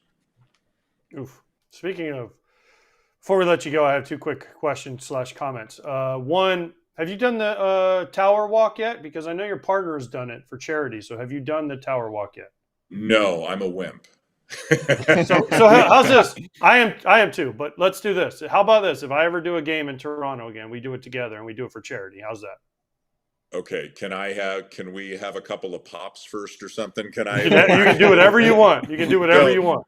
For anybody who doesn't know what AJ is talking about, the CN Tower is right beside the ballpark. And if you want to do Canadians one favor, the CN Tower is huge. It's not the Seattle Space Needle. It's 3 times as big as that. And you guys, Kratzy and AJ and Scott, if you've been here, you look up at that CN Tower from the ballpark. That baby's way up in the air. So what people do for charity or because they're out of their minds is they kind of rappel on the outside of the observation deck of the tower. And if I'm calling a game and they're up there, I can see them. They're little tiny specks in orange suits, but I can see them. But I have never had any interest to do it. You're right. Buck Martinez and Pat Tabler did it in the day for charity. I wasn't part of the crew then, so I managed to dodge it. But if you ever get up here, AJ, I tentatively am giving you my word that I will do it with you. Yeah. Wow. Yes, Wow. because I used to catch. So I used to catch, and I'd be looking up, and those people are up there, and I'm like, man, if this thing fell, which way do I go? I go this way. I go this way. It's coming down, because you could see them up there. They're like little, and they're like hanging out like this. So yeah, and you're like, these people are freaking crazy, man. A few years ago, we had a really cold April, and ice fell off the CN Tower. So now picture looking up there. And it landed on the roof of the Rogers Center, and a game was postponed on the first homestand of the year. It might have been, I don't know what year it was, 19 or 21 or something. It wasn't 21. 19 maybe. Imagine a big sheet of ice falling that far down. And it's amazing it didn't crash right through the roof and land at second base. But yeah, it's and you guys, Kratzy, you played here, and AJ, you've been here a lot. So it's a cool downtown. It's a cool scene. It's a great walk-in town, great restaurant town, lots to look at, lots to do. And I would be happy to host you guys and entertain you guys if you ever come up this way. Awesome. And then last thing before I let you go, since you're so big into ice, are you a Packers fan? Whatever gave you that idea? Which way am I going here? Yeah, there it is, right there. Yeah. I'm just saying, bear down, and Caleb Williams and Rome, they're coming for you. So bear down. Oh, the funny thing about the Bears is they never beat the Packers. That's it's a new attitude here, Dan. New attitude down here. Okay, we're pretty good. We're loving Jordan Love now. We got all these great young receivers. We think we had a good draft. Should have gone further than they did in the playoffs last year, actually. So killed the Cowboys. That is the Packer way. Should have gone further. That could be one of their logos. But I'm no fair weather fan. I go back to Lynn Dickey in the 80s and all kinds of dark, long years. So, but I don't know if you've ever been to Lambeau. I've never. You know what? We could have a bet of some sort too. We could. We got a few things going on here. But Lambeau's cool. Packers are cool, and I'm very happy to be a Packer fan. Oh, you should be an Argos fan, eh? Don't go for the A joke. You're better than that. You're better than that. No, we're not. See, no, we're not. You wouldn't do that. That was low. That was low. I'm an Eagles fan. I would never do anything like that. Kratz, fans in the comments, by the way, said that you pronounced Toronto perfectly. So however you said it was perfect. I don't know what the Say it again. official. Say it again. Go ahead, Kratz. Can't do it again. Toronto. It was one. Toronto. The last T Toronto. does not get. It's not Toronto. It's Toronto. That's I just call it the 6. I'm from the 6. From the 6. It is the 6. There you go. Dan Shulman from the 6. Great to have you on for the first time here, Dan. Appreciate you. And AJ's bringing up Pops if you guys end up climbing that wire. We're going to be the jumpsuits. We're going to, Good luck. I'll watch from here. Something to look forward to. Thanks, boys. Thanks, Dan. Cheers. Good stuff. Dan Shulman calls best, Blue Jays games. Remember we had Buck on too. He does college basketball, so whenever he's in town, like he comes to Gainesville to do a Gator game, he'll call me and be like, "I gotta come to the game." Hooks me up. We spent one Thanksgiving in the Bahamas together. For the battle college for hoops. Atlantis. Yep. Yeah, so he's one of my all-time favorites. He's always one of the best. He is great, and it is hard to make every regular season game big for local. It feels that way when you watch and listen to Blue Jays games. I'm picky, so. You get to pick which team you want to hear if you've got the national package for MLB. That's a dominant broadcast right there. Yep. And I always pick if I don't know the other team, there's no way I'm picking against Toronto to listen to those two talk. And they talk about great stuff too. I guess technically it is a national broadcast. Right? Because it's a Canadian national broadcast. It's not just regional. I feel you. Yeah. But my point is, like, it's a local, but it feels bigger than a local. That's how I would describe it when I'm listening to it, when I get to select. Okay, let's pick on some sausages now. We're going to head to the Midwest for That's What He Said. Yeah, that's what he said. That's what he said. That's what he said. That's what he said. Had some fans in the chat. You're going to talk about the White Sox. You're going to talk about the Twins. Yeah, we're going to get to it. We're right here. We had some strong guests to start. Let's get to it. Best winning streak in baseball right now belongs to the Minnesota Twins. Houston Astros. We're talking about both of your big former teams coming up in a sec, but we'll start with the Minnesota Twins because, of course, there's a story to it. And I always love this stuff. It's fun, especially when it's a sausage. Dude, so let's get into this because it's going to be amazing today. Okay. Do you want to get into it? Because you're Mr. Check Your Junk, so I feel like this is right up your alley. Well, the Twins apparently have a big piece of meat they throw around at each other whenever they do something really great. I guess Ryan Jeffers started it. Yes. And he put it on the bats, and they got hot. Now they've been carrying this sausage around for like a week. Throwing it, too. Carlos Santana with a great catch here to make sure it doesn't hit the ground. It's incredible, but the best part about it is I'm doing the Twins White Sox game tonight, and I cannot wait to ask Rocco Baldelli about this sausage in our manager Zoom tonight. It's going to be incredible. So, Rocco, tell me about your meat. And so you just let him go. We actually have the interview with him. We'll run that in a sec. Did you see what Rocco said? Oh, trust me, I saw it. It's been going around on our Fox text chain. Kevin Kugler cannot wait to ask Rocco about, the sausage. The sausage. Yeah. I'll give you the Kyle Farmer quote, and then we'll cue up Rocco Baldelli, because Farmer left a summer sausage he received from Cloverdale on a table in the clubhouse. Then hitting coach David Popkins grabbed it and brought it into the dugout during a game against Chicago. And now thanks to Ryan Jeffers for really playing it all out. By the way, Ryan Jeffers, do the shout out here for all seriousness. He's hitting like 300, 400 on base, big-ass slugging percentage. He led all AL catchers in OPS last year. We haven't talked about him much. Dude can rake. Okay, Rocco Baldelli perfectly stated what's going on in Minnesota and his fatherly concerns. It's a summer tangy sausage is what it is. I actually looked at the package yesterday.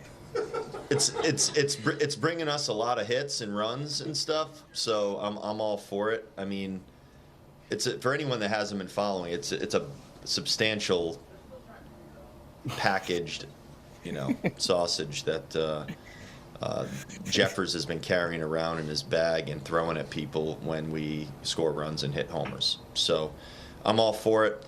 I'm slightly concerned that the package is going to open up and the thing hasn't been refrigerated in many days.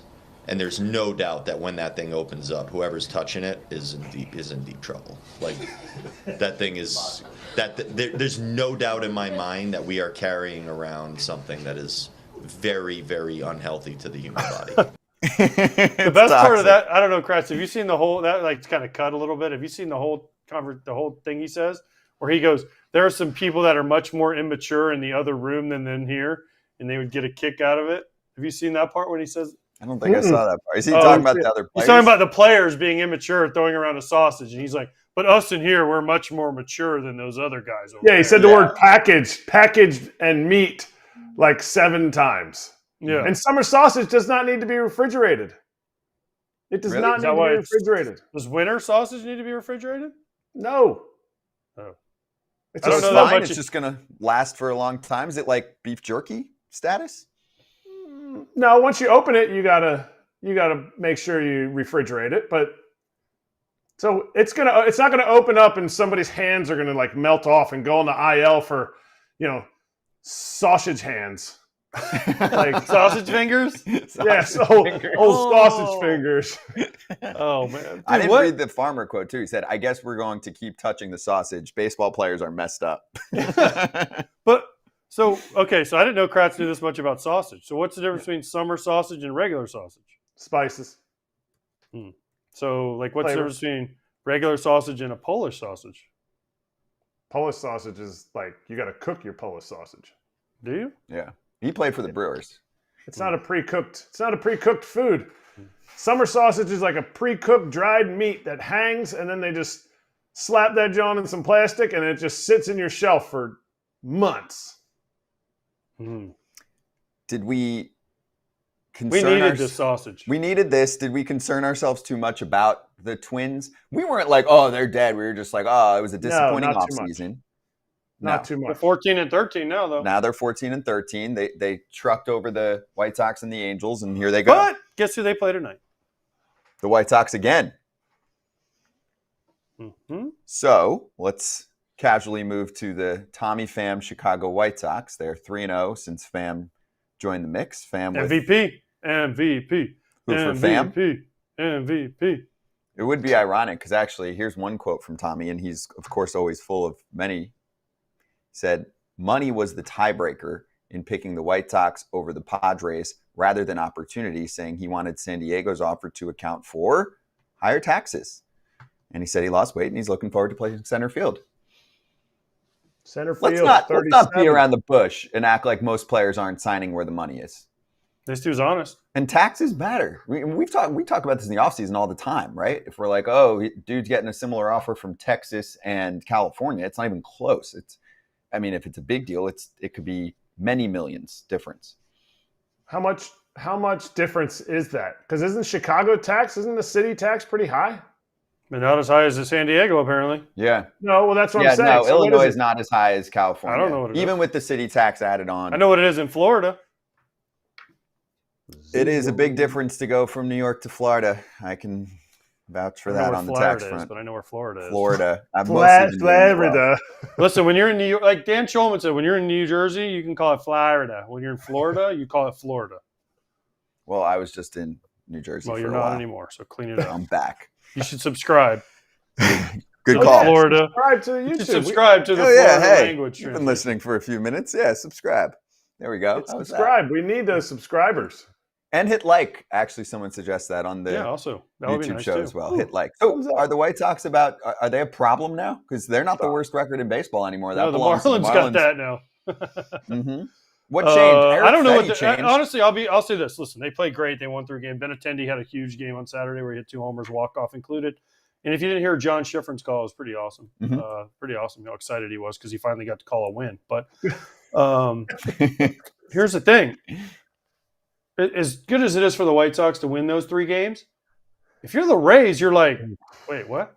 Like, these are 3 games. If you're going to be in that division in contention with the Yankees, the Red Sox, the Blue Jays, the Orioles, you can't get swept by the mighty White Sox. I'm sorry. Like, it just can't happen. And there was no offense to be found anywhere for them. And then the relievers, who they normally are pretty good, nothing. Bubsky. You're right.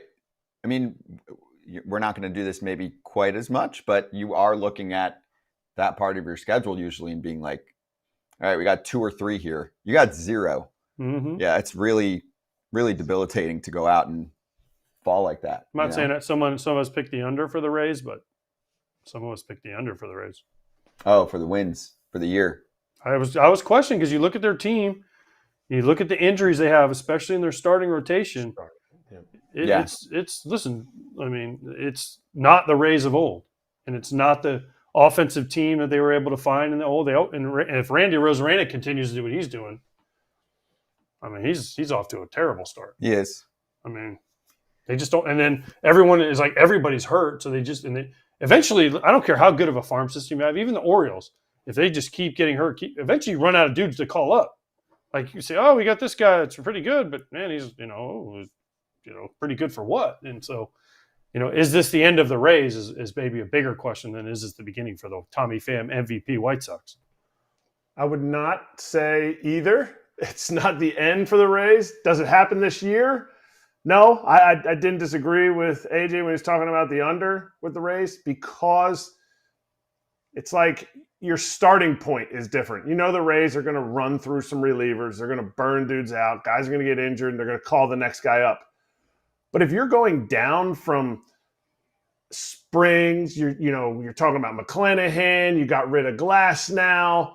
Now all of a sudden you're starting at a different level. You're not calling up guys that are not quite as good as them, but they're able to fill in for a time.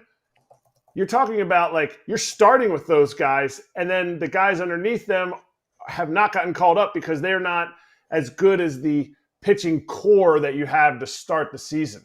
And maybe this year, but next year you're getting Jeffrey Springs, you're getting McClanahan back. 2 guys that, to me, are legit starting pitchers.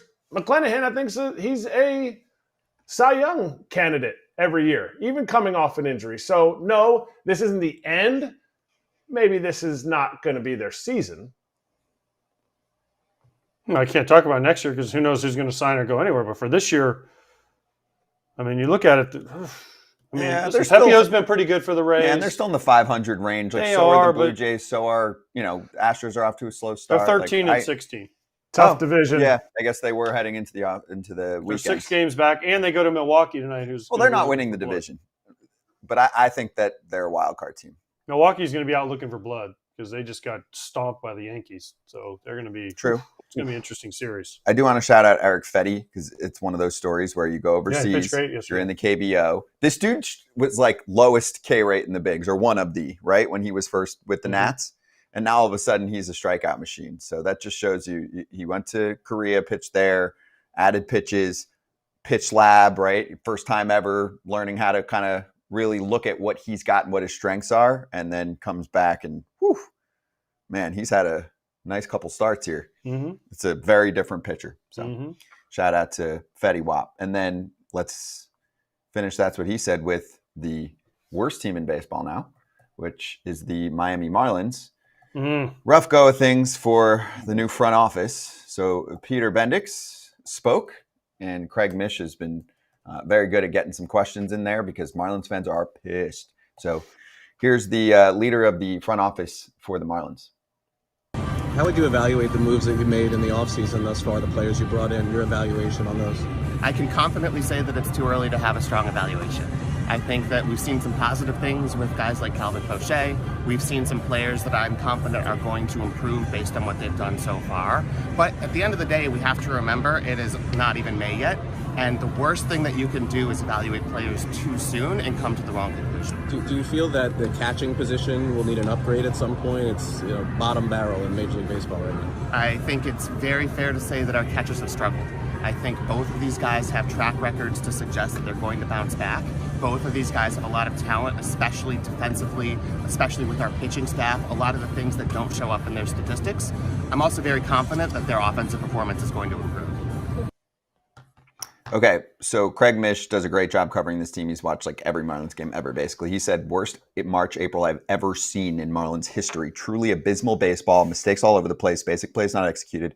I've seen every season. Rock bottom, 6-23. The other part, there was like, I'll paraphrase a little bit. The other part of what Peter Bendix was talking about was saying how the organization is not where it wants to be. It's going to take more than a year to do that. It's not his fault. He got hired and they're, going through their new plan. But the narrative sucks because you built for a while. Like they went through the tank. They built themselves back up. Playoffs in 2020, everyone made it. Like cute, but fine. That wasn't real. Last year was real. They made it to the playoffs. There was definitely luck involved. You had a lot of one-run wins.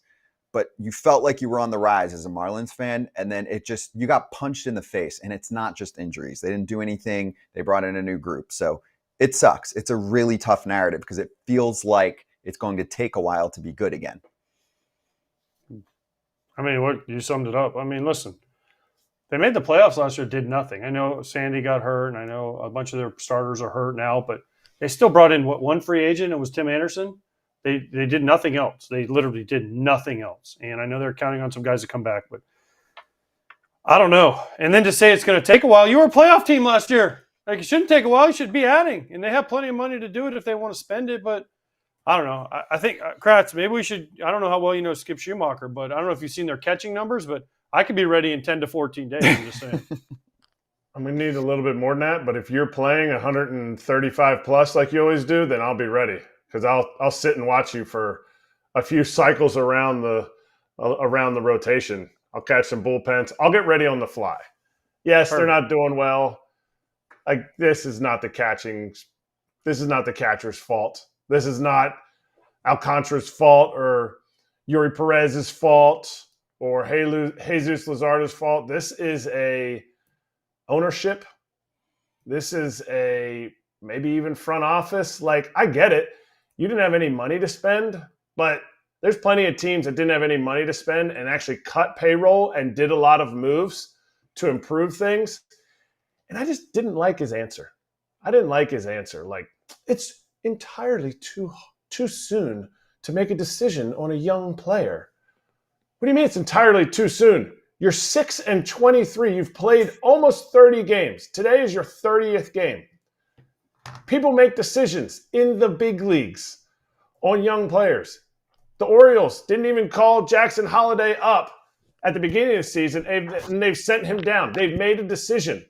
It doesn't mean they're bad forever. You have to do something. And to me, Peter Bendix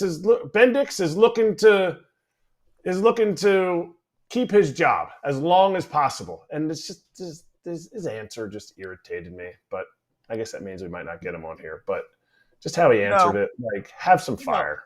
And I get to listen yet, but he was on Bowden's show on Sirius yesterday. I didn't get to hear the interview yet. I'm going to after this, just ran out of hours. But I do respect that. Like, he is speaking. You can hide during this moment. You're new to the team. It's not my players. It's not my this and that. I do respect him for at least speaking, to the media on shows. So yeah, and I'd love to have him on. But it smells like a rebuild again, and you just can't put out that stench in Miami again. You can't. You stripped all of the talent away with Giancarlo and Yelich and Real Muto and that whole deal. And they were like, well, it wasn't getting us to the playoffs. And everyone's like, yet. This time you actually did make the playoffs in a normal season. It just smells. I need somebody, maybe Craig Mish comes on. I need somebody to tell me if it's more frustrating to go through a rebuild after you just made the playoffs. Like, it almost feels like, oh crap, was that playoff run? Did that push this rebuild even farther? Like, to me, why? I don't know. Yeah, no, it's super frustrating. It is. You can't go through a whole nother cycle of this again. You just can't do that. I mean, you can, but and they're going to need a new manager. Skip's not coming back. They already basically told him, and good for him. Maybe that's what pisses me off more is the fact that this guy, Kim Ang, they had pushed and made this team that grinded. I get it. You can hate on them. Those one-run games. They made it. Every team, every player in the offseason is like, I'm working so that we can make the playoffs. We can win a World Series. And to me, I had that feeling when Skip Schumacher was pissed about the rain out and yelling at the woman on the field who was yelling at him about not getting the game in New York last year at the end of the year. Like, they cared. And I just felt a little bit different when Bendix was talking. Yeah, they didn't put him in a position to succeed, and there's a little curse going on right now. Kim Ng did not deserve to get treated that way on the way out. They messed up. All right, let's cover some games, and then we got our next guest in a sec. So your BetMGM free game of the day is the Phillies and the Angels, 9:38 Eastern time, and it is streaming on the BetMGM app. Live streaming is available to all BetMGM customers who are logged in and have funded accounts. So if you want to check out that game, go for it. That is the game that I am going to select. We'll get to that in just a sec as we go over our locks, but it's Christopher Sanchez matching up against Griffin Canning. Canning has not had a good start to the season. ERA is in the 7.5 range. Christopher Sanchez has actually been really solid, 2.5. Remember, he had some really bright spots in the playoffs last year as well. So if you want to check that out, again, go to the BetMGM app. We sucked on Friday. You guys are all suckers. Y'all bet against the White Sox. You guys are suckers. We were. Including Papelbon. I did not.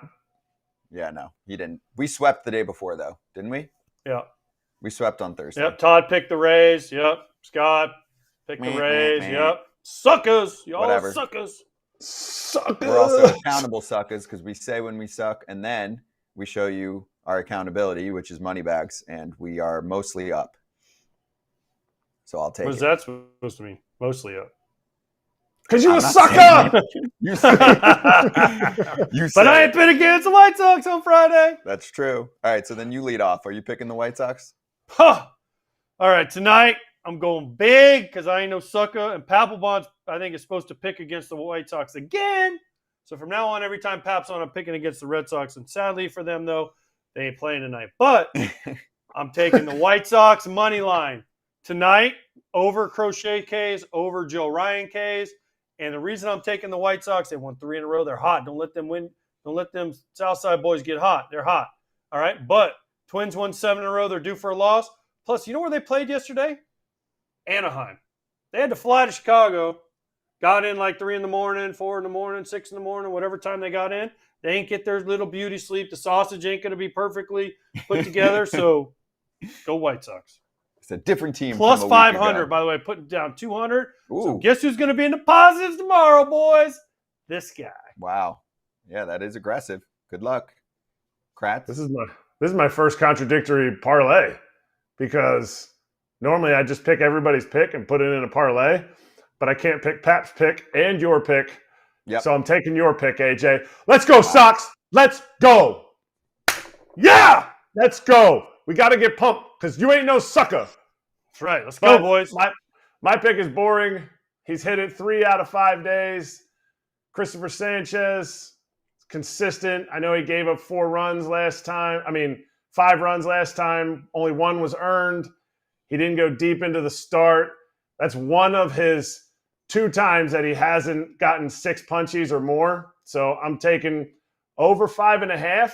I wanted to parlay it with the under on Canning. I didn't want to get greedy, so it's plus 100. So go for it, Christopher Sanchez. There you go. Yeah, he's a ground ball machine. He's getting a lot of swing and miss on his pitches. Like, the stuff looks good. And on the other end, the Phillies offense is picked it up now again. The pitching was kind of the starting pitching for a bit. And the offense is picking up the pace, especially against right-handed pitching. So they've scored 4 or more, or gotten 4 more earned runs off of each of the last 8 right-handed starters that they've faced. That's a really, really good line right there. And it's also an offense that lifts the ball, and Griffin Canning is letting up a lot of hard fly ball contact. So it just doesn't look good on paper. I'm buying it down to minus 115 in order to just get a slight over on runs, 4.5. So over 4.5 runs in that game, plus the Phillies money line gets me to minus 115, lay down 115 to win 100. Much better scenario for me. I think the money line was in the 140s. I was like, yeah, that's too steep for me. But I didn't want to go run line for some reason. So there we go. There are your picks. Pap, by the way, going with the Twins and the Phillies money line, a little parlay action at plus 174.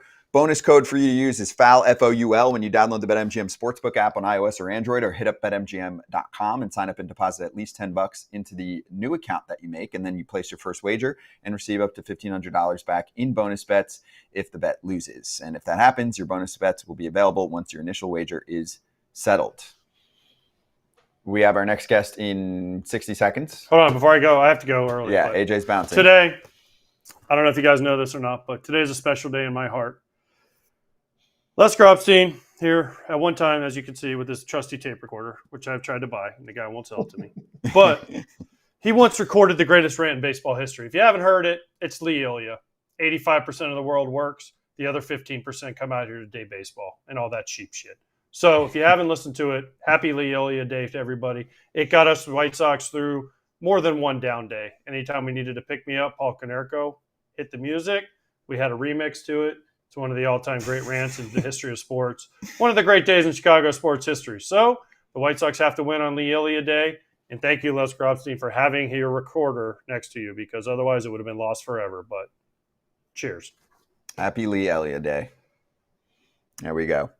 That's crazy. I remember that last year, and it felt like early on in our show's existence. Last year was the 40-year anniversary of it. So it's been 41 years. 41 years. Philly-itis. I mean, they got Philly-itis. Apparently that's the criteria around here. What was that, early 80s? What was the 83. Year? 83, you said? Okay. Yeah. They were, what does he say, 5-13? We're 5-13, and apparently that's the criteria around here. I hope we get hotter than shit. How many times do you think you've heard this? Oh, so he goes, my fucking ass.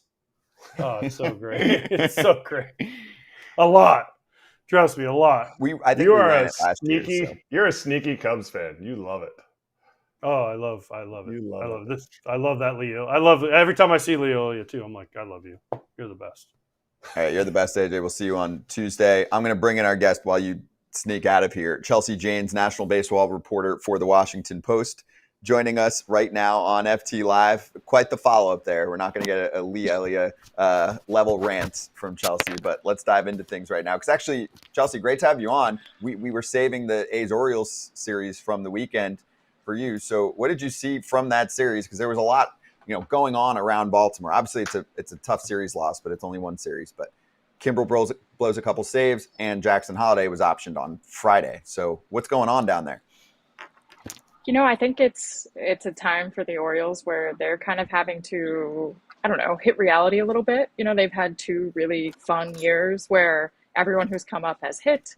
Everything's gone as well or better than planned. And then this week they had to both kind of reckon with Jackson Holliday's struggles and kind of face the reality that whether Craig Kimbrel is healthy or not, he probably isn't going to be the answer if they want to make a run in October. And so that's going to leave them having to make some moves at the deadline and kind of figure out what they want to do. But just a time where I think they have to kind of reckon with the difference between being really good and fun and young and being a winner. And that's kind of what this year is for them, I think. Chelsea, I think you were looking at my paper. I was just going to ask you, what are they going to do about a closer? What is – okay, your look is fine, but we have people on the podcast, so you need to explain your look of Yeah.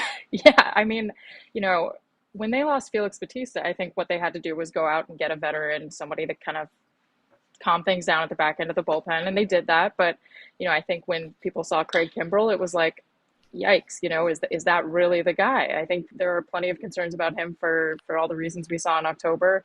He's a good veteran presence, but I think betting on him to be the guy all year was always a risk, and it already has been. So, Yenier Cano is really good. The stuff is really good. And this team always seems to find guys in the minors who, perform better than you expect. But, I think we're going to get to the deadline, and they're going to have to decide whether they're willing to give up some of these prospects to get some depth, because it's not just a closer. I think they lack depth in the bullpen more broadly. And, Kimbrel stung them this week, but we've seen games go from 6-1 to 6-5 a lot over the last 2 weeks.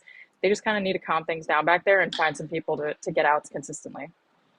So would they trade away the next Colton Cowser? Because I'm sure he was probably in some of the talks, and now he's essentially carrying this lineup. Is that going to put more fear in the Orioles front office making a trade if Colton Cowser, not the guy that's in the top of your top up echelon, does what he does in the big leagues, and you're like, wait a minute, are we evaluating it correctly? Should we hold on to these guys and not go get anybody? What's the feeling there?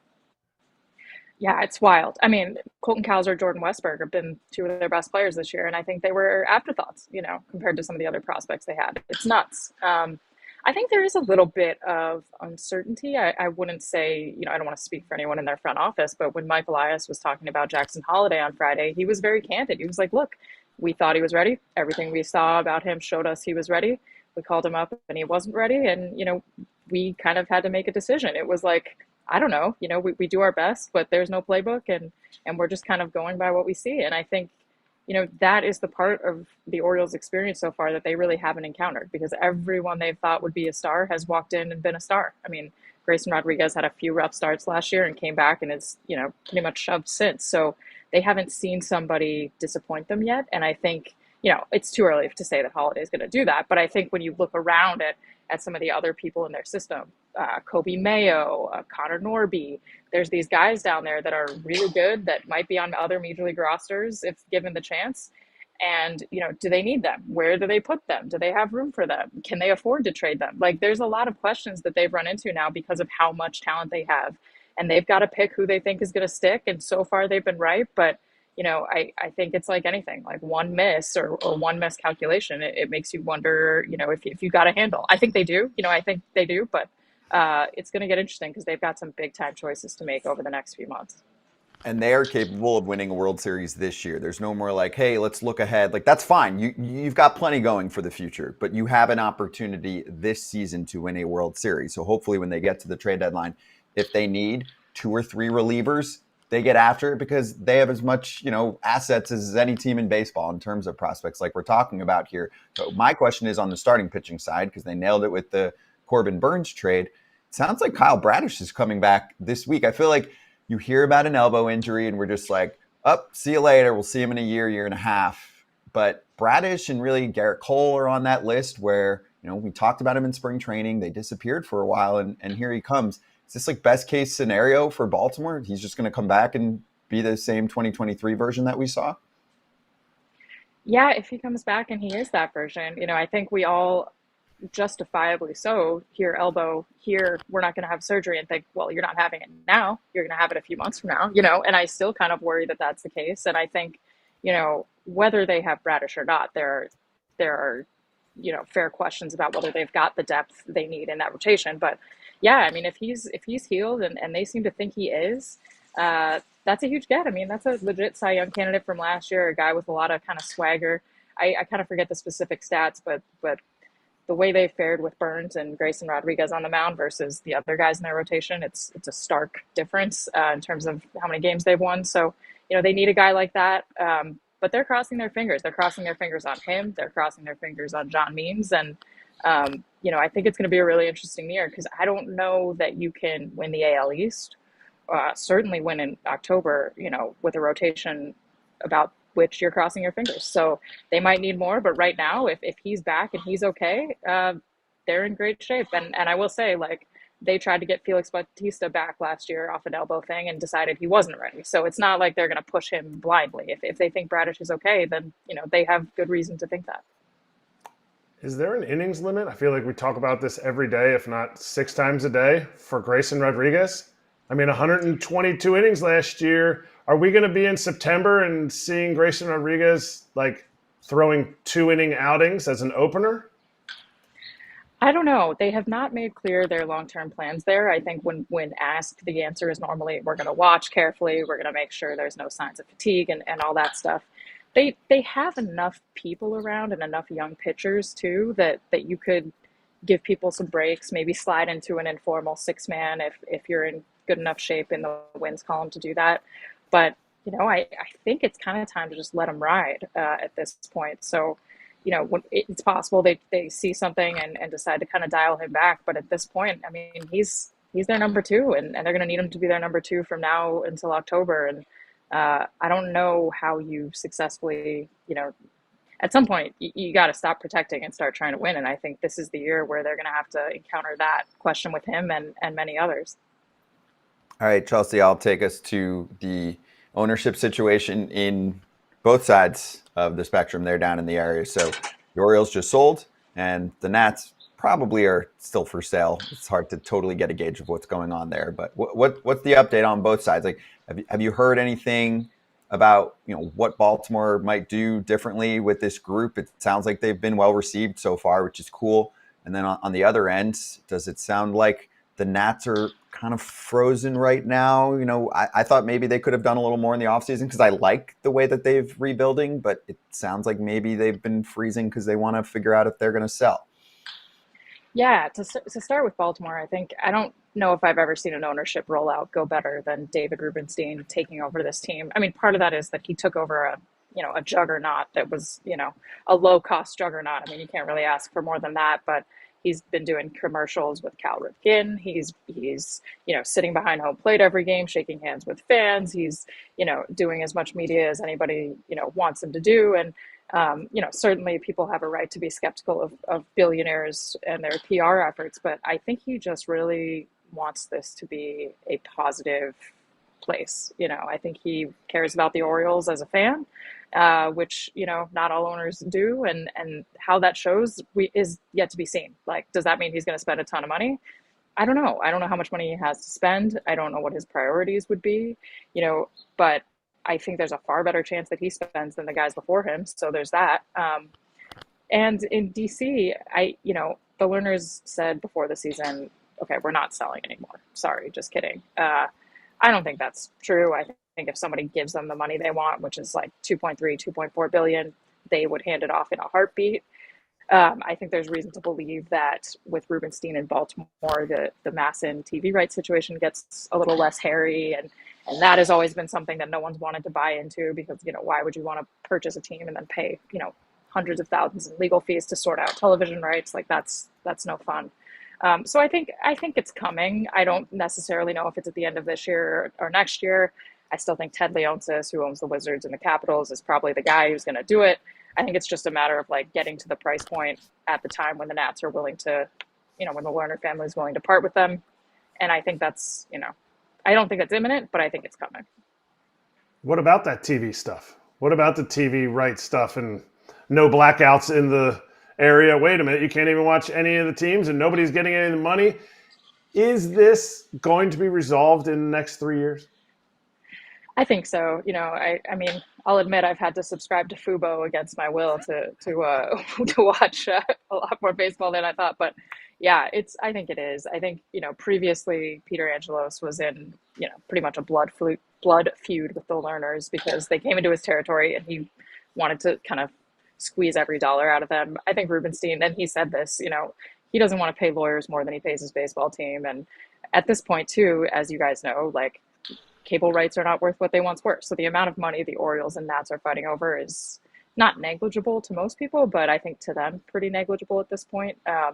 So, I think at some point they'll figure out a way to make sure the Nats can get the money they make from TV more easily every year, every 5 years, without the lawyers involved, and just kind of settle it all down. And I don't know that'll fix everything. And I don't know how much money that's going to, put in the Nats pockets, but at least kind of getting that calm down is going to make everyone feel a little better.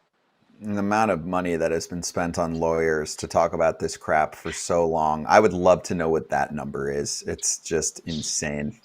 Lawyers know what they're doing. They are good business people. I mean, we've been talking about this since I feel like I was a kid. Totally. So yeah, hopefully we just make friends and move on here at this point with the new ownership group on one side and hopefully eventually on the other side. Chelsea, always great to catch up with you. Thanks for the time, and we'll get you again down the road. Yeah, thank you guys for having me. Thank you. Chelsea Janes with us on FT. Make sure you give her a follow and check out her work. National baseball writer for the Washington Post, and you can follow her at Chelsea_Janes. She does a great job covering baseball down there in the DC, Baltimore area, and of course on the national scale as well. All right, we'll come right back with slap hands and a couple things to add to the table before Dodgers territory rolls through at 3. Unified Healing is sponsoring this episode of Foul Territory. Unified Healing is an innovative global network of wellness centers powered by Energy Enhancement System, or EE System. This technology promotes wellness and deep relaxation, and there are hundreds of locations across the globe. Interested in experiencing the EE System technology for yourself? Go to unifydhealing.com/foul to learn more and find a center near you. That's UNIFYD healing.com/FOUL.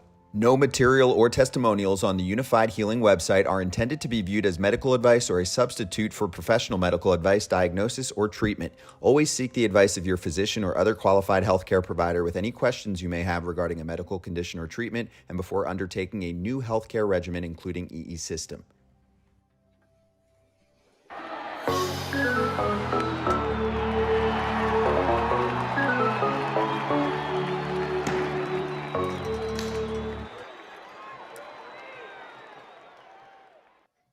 All right, let's slap. Kratz hats, you're up first. Columbus Clippers, ring your bells. Sweet ship down there, even with like the water underneath there. So cool. Another alternate hat. I always say this whenever I have a Columbus Clippers hat, and I honestly forgot about this one because it's nice and it's like new, so I clearly didn't wear it very much. But we wore these jerseys like once or twice during the season. Super cool. Yeah, it's crisp. That might get an A for me. It's really nice. The attention to detail in the middle of the sea, really well done. Okay, some shout outs while we have like 2-ish minutes left.